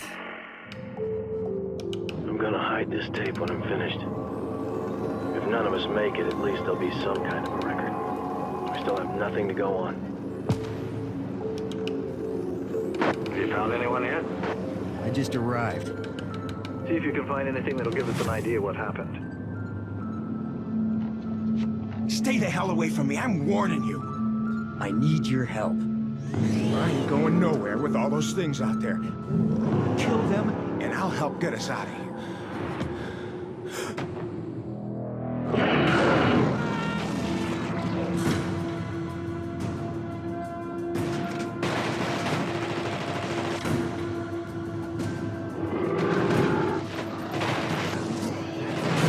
My men are dying out there. You're out of your league here, Blake.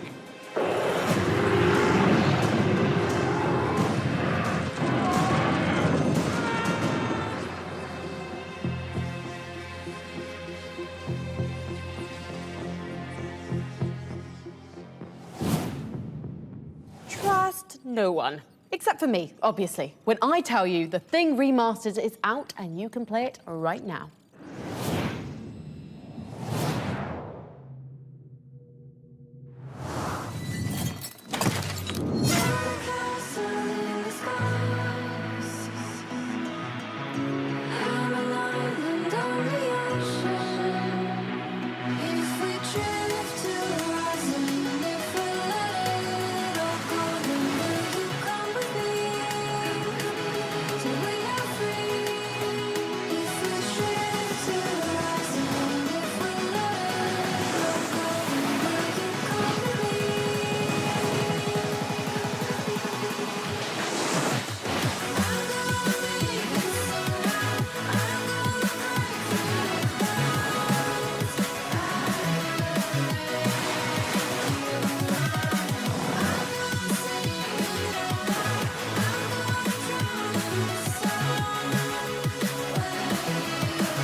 Coming up in the show.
This will be my last entry in this log. They're coming for me. We lost everything. Because of ourselves. The world lies in ruins, and now the future is in her hands.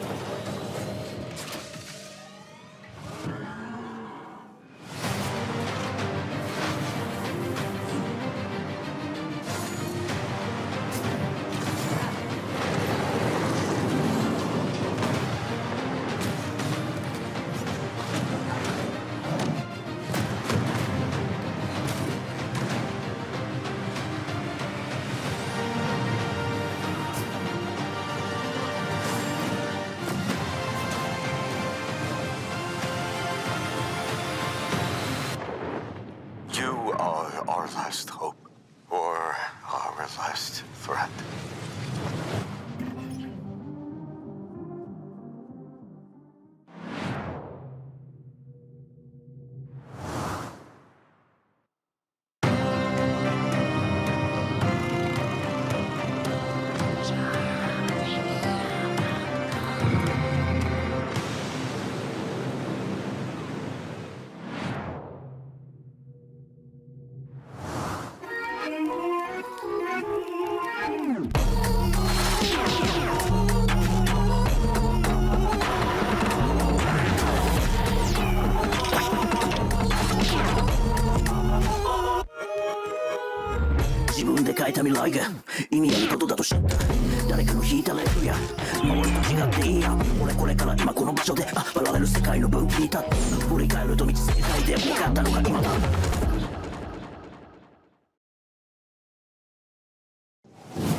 You've played games where you're a football player. You've played games where you're a business tycoon. But are you ready to be a football tycoon? Manage logistics and strategy in real-world cities as you prepare for major football events in the next game on our wish list, Copper City.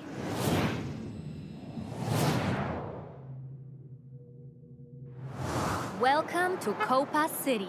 You organize events in big cities. Invite top football clubs and meet their expectations. Promote the event. Pull in fans from all around the world. Safety is key, but don't be boring. Build an experience for fans. Fun is mandatory. Manage finances like a pro, no free samples. Prepare the stadium. Maintain your pitch. Get ready. It's your game. Host your football.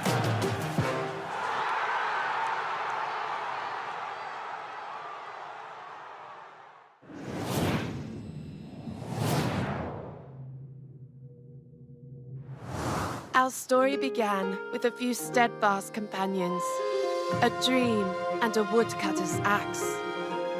We built some homes, farmed the land, and soon more people joined. Together, we built something beautiful, a city to be proud of, a city of which tales will be told.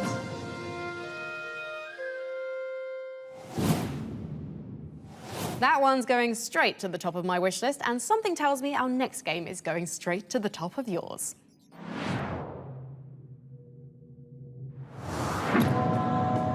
Nossa terra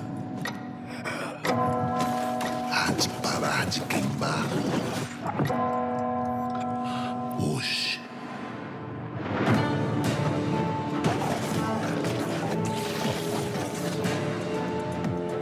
É uma chance de reescrever a história pelas mãos do povo. Voltar e voltar até que a nossa versão seja contada. Desista, Japonês. A força do progresso irá reduzir canudos a pó.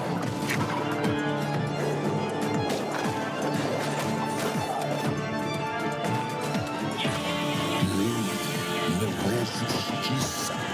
Muitos foram escravizados e explorados pela lei dos homens.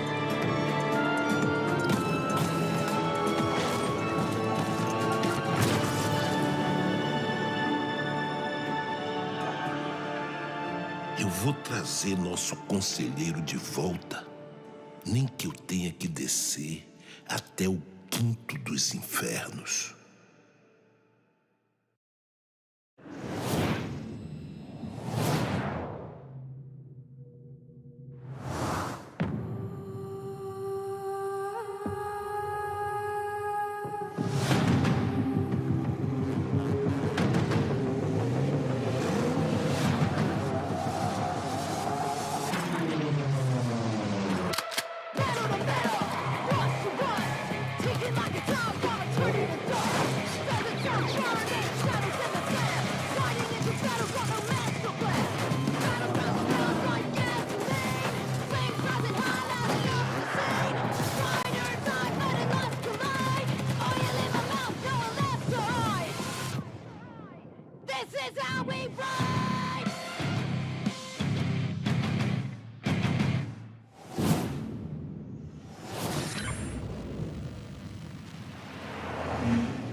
Number 9. Wonder Stop.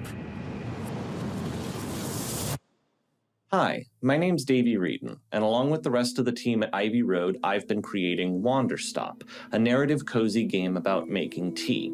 You'll play as a former tournament fighter named Alta, who has to put her past aside in order to tend a charming shop and brew tea for its various customers. Years ago, I wrote and directed The Stanley Parable and The Beginner's Guide, and after finishing those games, I was unbelievably burnt out. I seriously thought I might never write another narrative for games ever again. And so I decided that I wanted to make a cozy game, something simple and peaceful that could heal me and restore balance to my life. And I discovered very quickly that I didn't actually know how to design a cozy game. And so suddenly the stress was piling on exactly the same as before. Something had to change. And so very slowly, piece by piece, I began taking elements of my burnout and my feelings of hopelessness, and I just put them right into the game's narrative. And then suddenly the coziness became this really interesting creative constraint. Like, how do you tell a really unpleasant, uncomfortable story in a format designed around comfort? Typically in games like this, the protagonist is cheerfully excited to do the work. And so what if instead our protagonist absolutely did not want to be here? If she was broken and beaten down and starving for answers, could this charming little environment help heal her? And this became super interesting to me because that's what I had wanted. I had wanted to just do some pleasant work and then become all better. But healing is way more complicated than that. Healing is messy and it's bitter, and I want to know how to do it. I want to believe it's possible to leave your old self behind and become someone new, someone better than I am, someone more capable of rest and calm and inner peace. But God, it's so hard to do.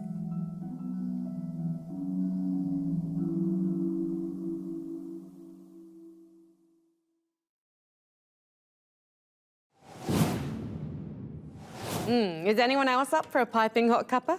Drink it quickly though, because Wanderstop is just around the corner, brewing up for March the 11th. Moving on to the next game on our most wanted list. We are so keen to play Obsidian Entertainment's long-awaited fantasy RPG Avowed. We even challenged game director Carrie Patel to answer as many questions as possible within 60 seconds. The clock starts now.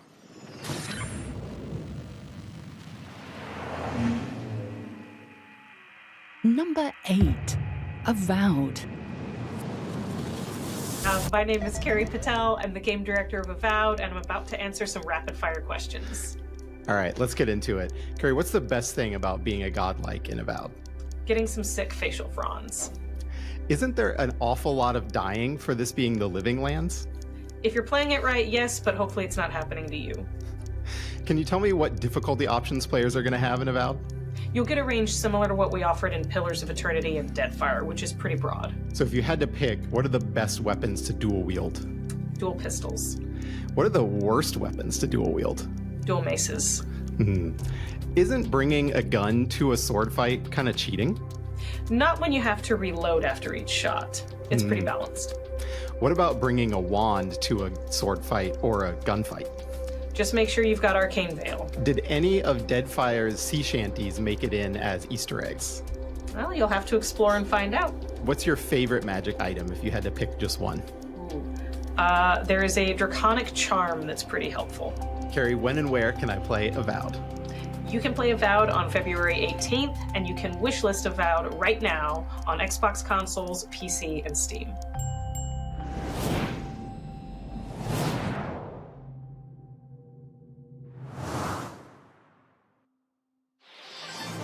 Welcome to the finals, the world's greatest game show. It's showtime!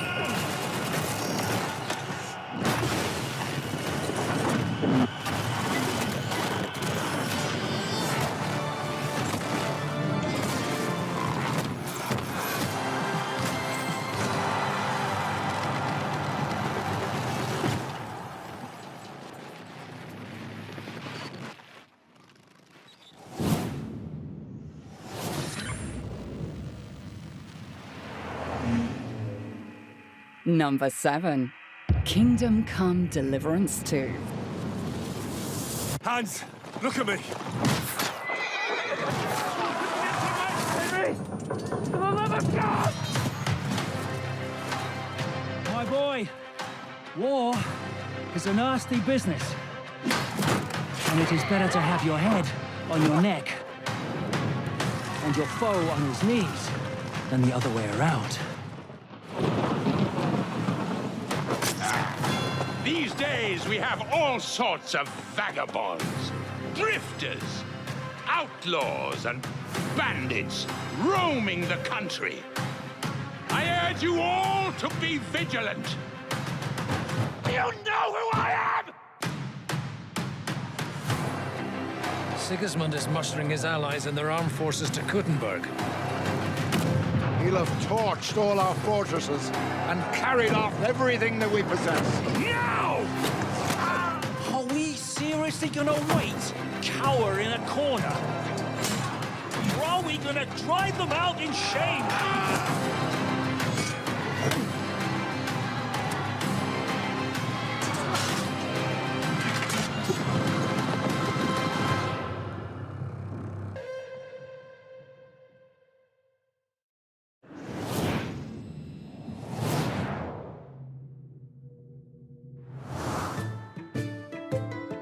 You look like you're new to Rosewall.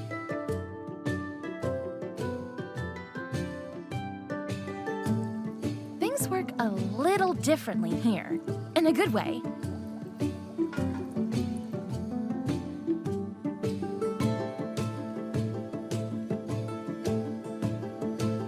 There's lots of buying and selling going on, of course. Food, tools, clothes, whatever that is. You can make all kinds of stuff. Gotta hire the right folks, too.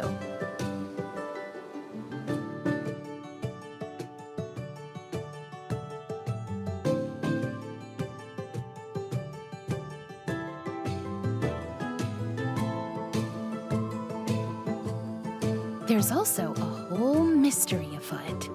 But you'll only get to the bottom of it if you can keep your shop from going under. Good luck!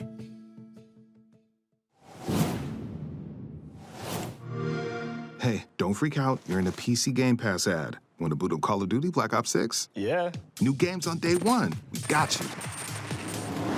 A cool safe house. Next! Want to pilot an Airbus around the world?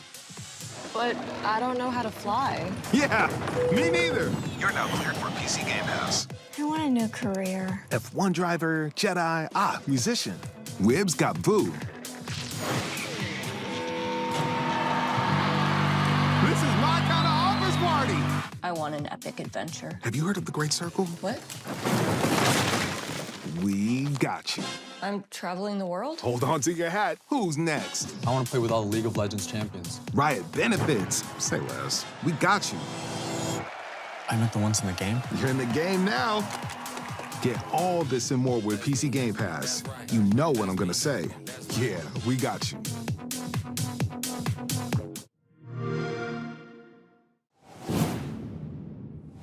Want to access PC Game Pass right now?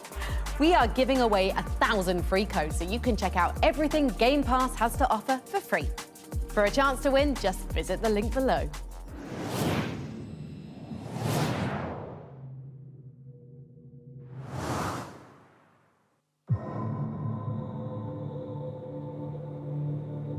I can't imagine what possessed you to agree to this mission.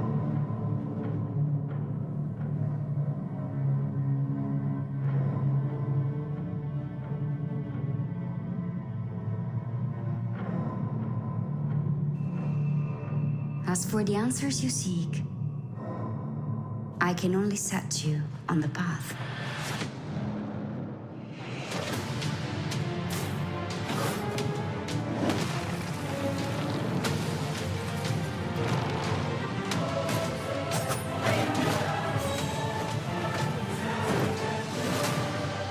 The final secrets of existence and non-existence transfix mankind with monstrous eyes.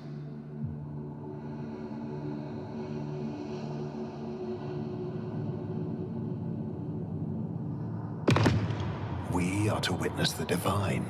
You and I.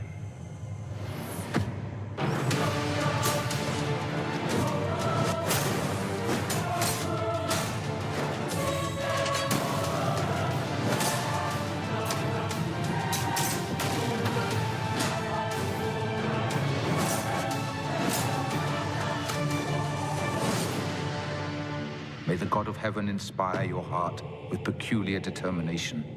Come the day that you must face the truth of our world.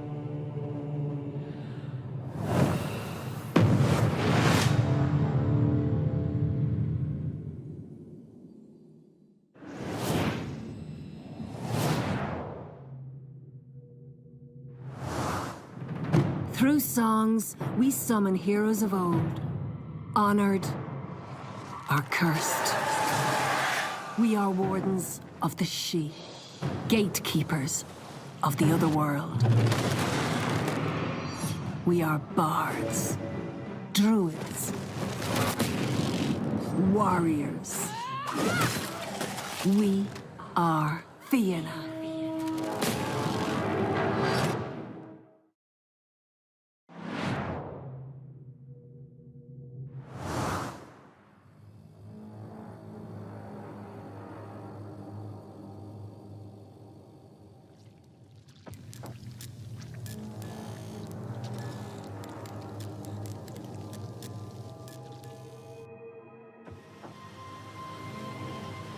I knew someday I would return.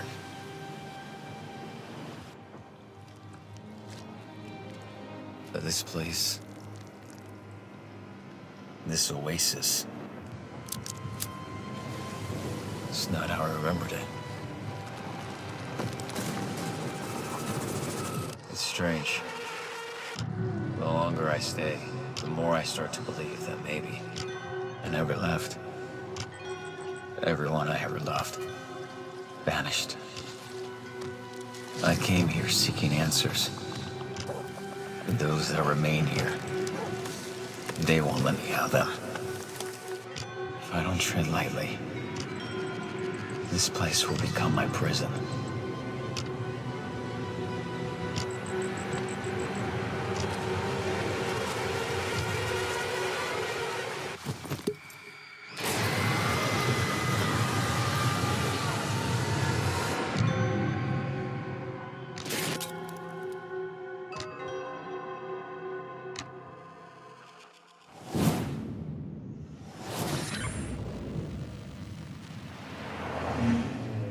Number 6.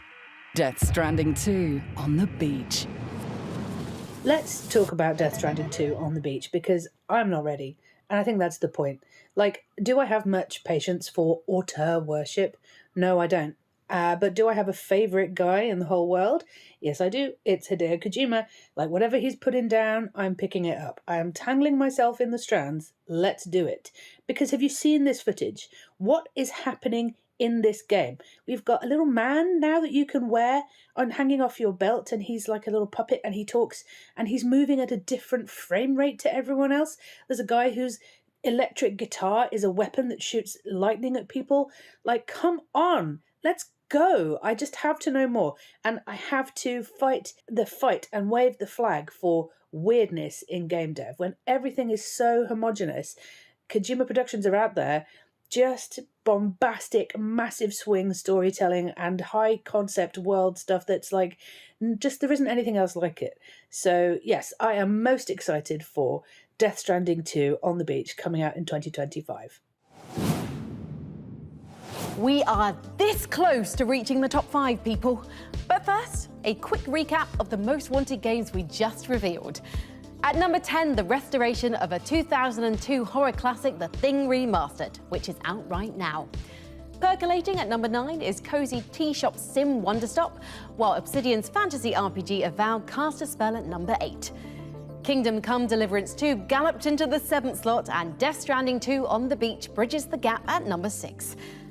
There are only 5 more games left, so let's get... You feel an unmistakable urge to take a break from the most wanted list. I I have this strange urge to take a break from the show right now. You feel a powerful compulsion to open the company checkbook and write a bonus check for the show's narrator, Amelia Tyler. Amelia is doing such a great job narrating the show. I think I'll write her a bonus check. The amount is 10 great British pounds. I'll give her a bonus of 10... What? Look, Amelia, I've got to say, you are in complete control of the narrative here. You could ask for way more than £10. The amount is 12 pounds. Okay, that is a little better, but it could be a lot more, seriously. You feel an intense longing to mail this check at your earliest convenience. I could mail it right now. Maybe this weekend, if it's not too much trouble. I will mail your £12 this weekend. You feel a compelling urge to return back to the show and tell the audience nothing.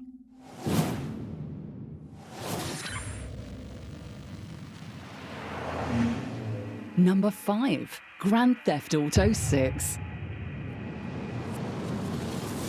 So, the first ever GTA game I remember playing was Grand Theft Auto Vice City on the PS2, and with Grand Theft Auto 6, baby, we're coming back to Vice City! Ah! I always enjoy the freedom to explore in open world games, and as a Floridian myself, I cannot wait to travel throughout all the familiar cities I know, and cause nothing but chaos. I am the Chaos Queen after all. Also, we have our first ever female protagonist. Hello. I am so excited to see how our story plays out. I cannot wait.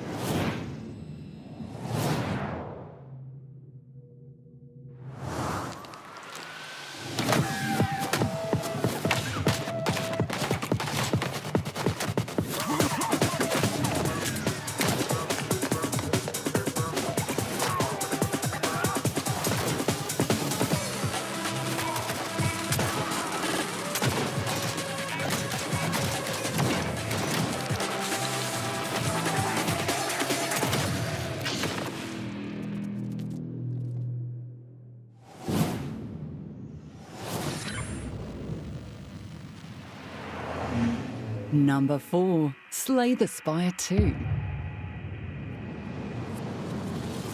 I've worked in procedural and roguelike-y games for a long time, and obviously I very much enjoyed Slay the Spire.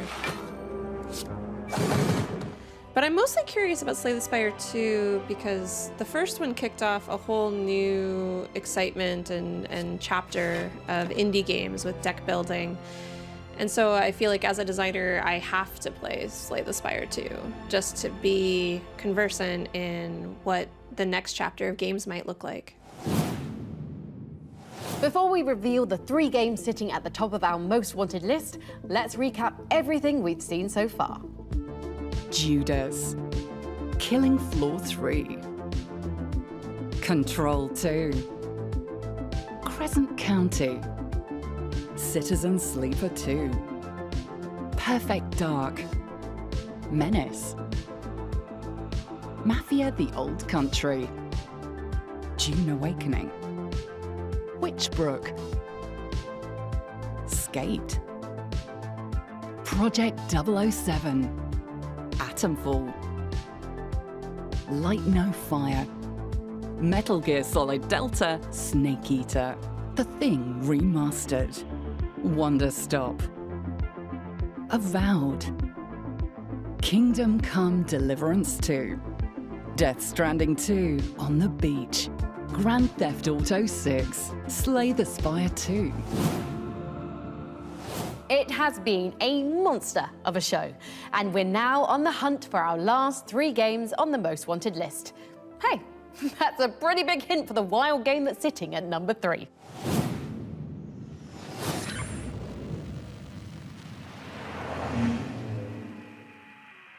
Number 3. Monster Hunter Wilds.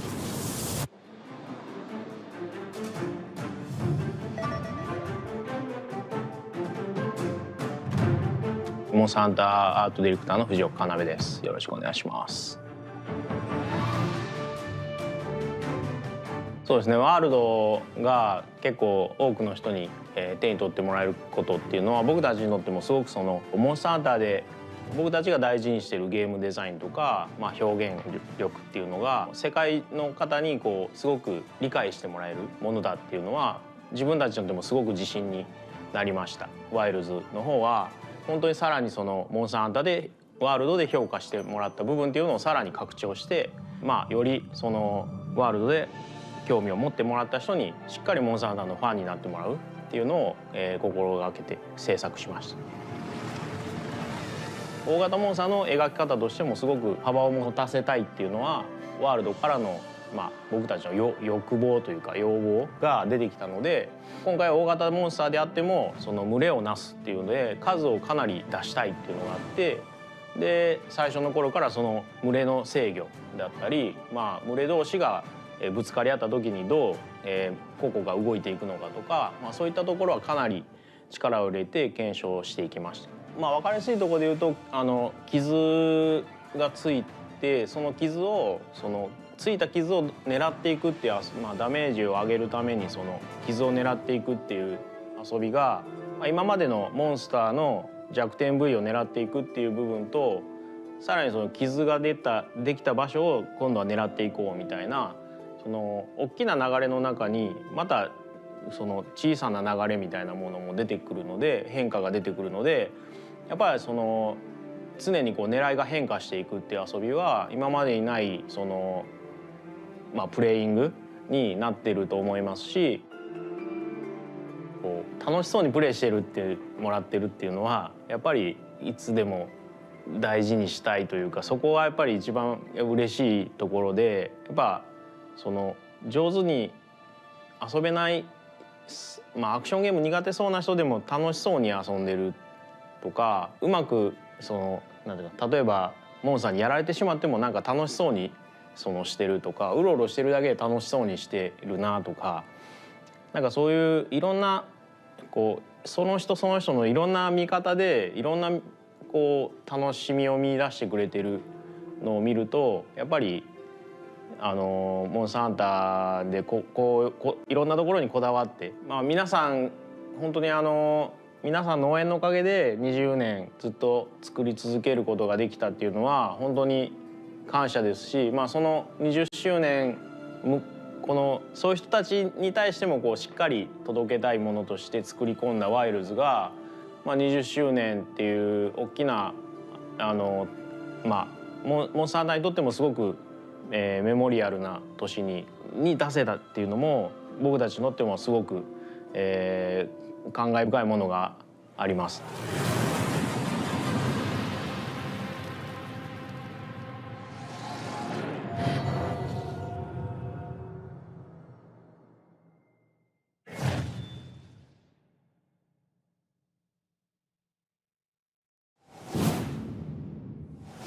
This is the first time in the series that a Monster Hunter game will have a simultaneous launch on consoles and PC. So please, join me in the largest celebratory fist pump in PC gaming history. Monster Hunter Wilds launches in February 2025. Yeah! Now, 30 years after his first appearance, the hero of our next game is still changing and evolving. When we last saw him in 2020, he was bouncing around like Mario and swinging around like Spider-Man.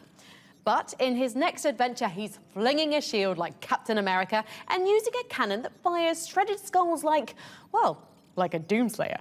Our number 2 most wanted game is Doom, The Dark Ages.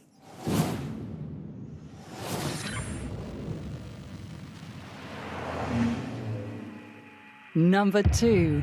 Doom, The Dark Ages. So unlike these motherfuckers, I actually saw new gameplay of Doom, The Dark Ages back at QuakeCon this year, and surprise, surprise, it looks sick. It is darker, it is more grounded, it's brutal. I saw the Slayer riding a dragon, I saw him piloting a mech, I saw a goddamn double-barrel plasma rifle. I think it has definitely taken both the criticisms and the praise from 2016 and Eternal to heart here. So have faith and let them cook. Because at the end of the day, the most important thing We're getting more Doom. Flails, chain shields, and dragon riding. How does every new Doom game manage to get even more metal than the last? You'll be able to say hell yeah to Doom, the Dark Ages in 2025. Oh, don't worry. This time it's not a containment breach, zombie outbreak, or teleportation accident. That sound just means that we've ranked 24 games and there's only one left on our most wanted list. Are you ready for one more turn? Like Monster Hunter and Doom the Dark Ages, our #1 most wanted game is the newest entry in a legendary series that's been around for a heck of a long time. Or should I say, a hex of a long time. Among the dozens of exciting games up for consideration, this is the game that received the highest voting totals from our expert council of developers, critics, and content creators. The council is in agreement, and here it is at last. Our most wanted game. And now for our #1 most wanted game, Sid Meier's Civilization 7.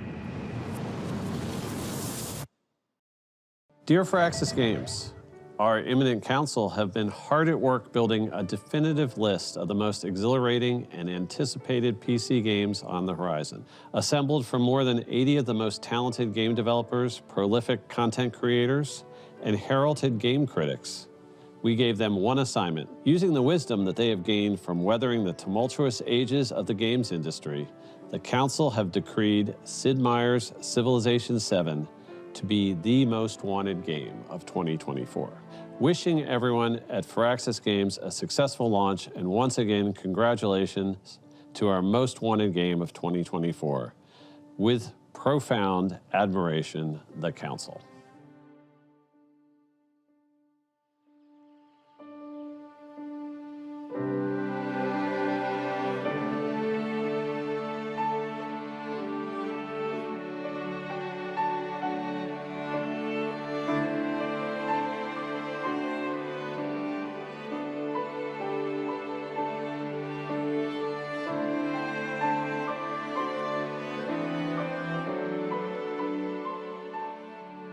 For us, it's very important that a new chapter in the Civilization franchise has to be sort of just as epic as the game is.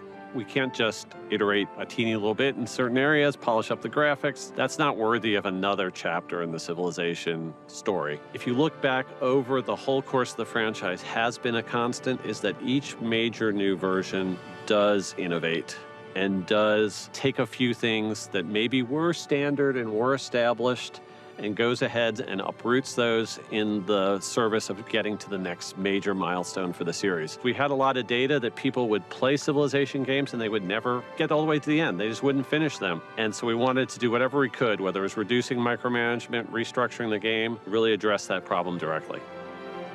So there are a lot of little systemic refinements that we've gone through, and by and large, most of them thoughtfully look at where the player was investing their time and think about whether there's a better way to make that a little bit more streamlined. So one of the big foundational changes in Civ 7 is that you don't stick with a civilization throughout the entire course of the game. We have introduced the concept of ages that break the game up into chapters. Now you're always picking a civilization that was an empire at the height of its power during that specific period of history. And so we have to think about what is going on at different points in the world at different points in time. And once we kind of get those broad sense of global dynamics down, who are the major world powers here? Who are the big influences on the global stage at each one of these points in history? That's really a place where we can build a composite picture of the processes and dynamics that are kind of co-creating and shaping the world. We felt like for the big core historical Civ experience, breaking it up to 3 chapters was the right way to dig deep into making that the best representation of that chapter of history that we possibly can. We're challenging players to not look at the history of an empire as something that started in 4000 BC, made it to the present, and is going on without end. It's not really very reflective of the way things work in real history. You know, you have twice during the game where you're going to make a big decision, a big possible strategic pivot to a different empire. Now there's so many different combinations, and you can choose, science civs from different places in the world and link them together for your playthrough, and we have to figure out how those attach to leaders, which aren't necessarily hardwired into civs anymore. But that all just becomes part of the long journey that you have building up your empire, and it does feel like one continuous journey, and that civ moment to moment, one more turn gameplay, we've made sure that we've got plenty of that still baked in there. Personally, have found all sorts of different unique ways to start my game and then evolve it as I get to make those choices of additional civilizations, and I think our fans are really, once they try it out, gonna love that.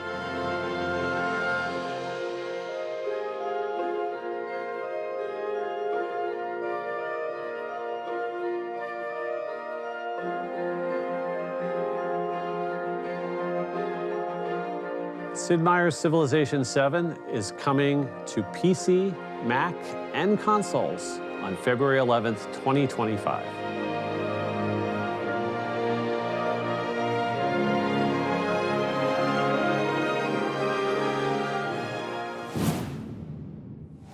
There you have it. Sid Meier's Civilization 7 is our most wanted game. And even better, it's right around the corner. The new age of Civ begins on February 11th. And that's our show. Your wish list is no doubt packed with great games thanks to the tireless work of our experts on the council. And remember, you can find every single game on today's show in one handy location by visiting pcgamer.com/wishlist. 2025 is already looking like a stellar year for PC gaming, so we're excited to invite you to join us for another PC gaming show in June. And of course, we'll cook up another edition of Most Wanted next year too. Until then, I'll be in the lab with dozens of our top scientists. Warning, containment breach. With a few of our remaining scientists. Alien mutagen released. With one mutated scientist. Security systems compromised. On second thought, I think I'm going to put myself on ice until the next show. Thanks for watching. Sealing cryo-containment chamber. Please remain seated until the PC gaming show Does that work though? If I didn't mess up the line. Okay. Hello, PC gaming editors. It is I, Day9. I'm here to record my segments. Okay, what the f? Drink some sewage out of this jar. Oh, all right. Anything for content. So now you're a movie vlogger and shrimp. Sorry. God. Oh, golly, doctor. I inhaled my own spit. I feel like I need to burp, but it doesn't want to come.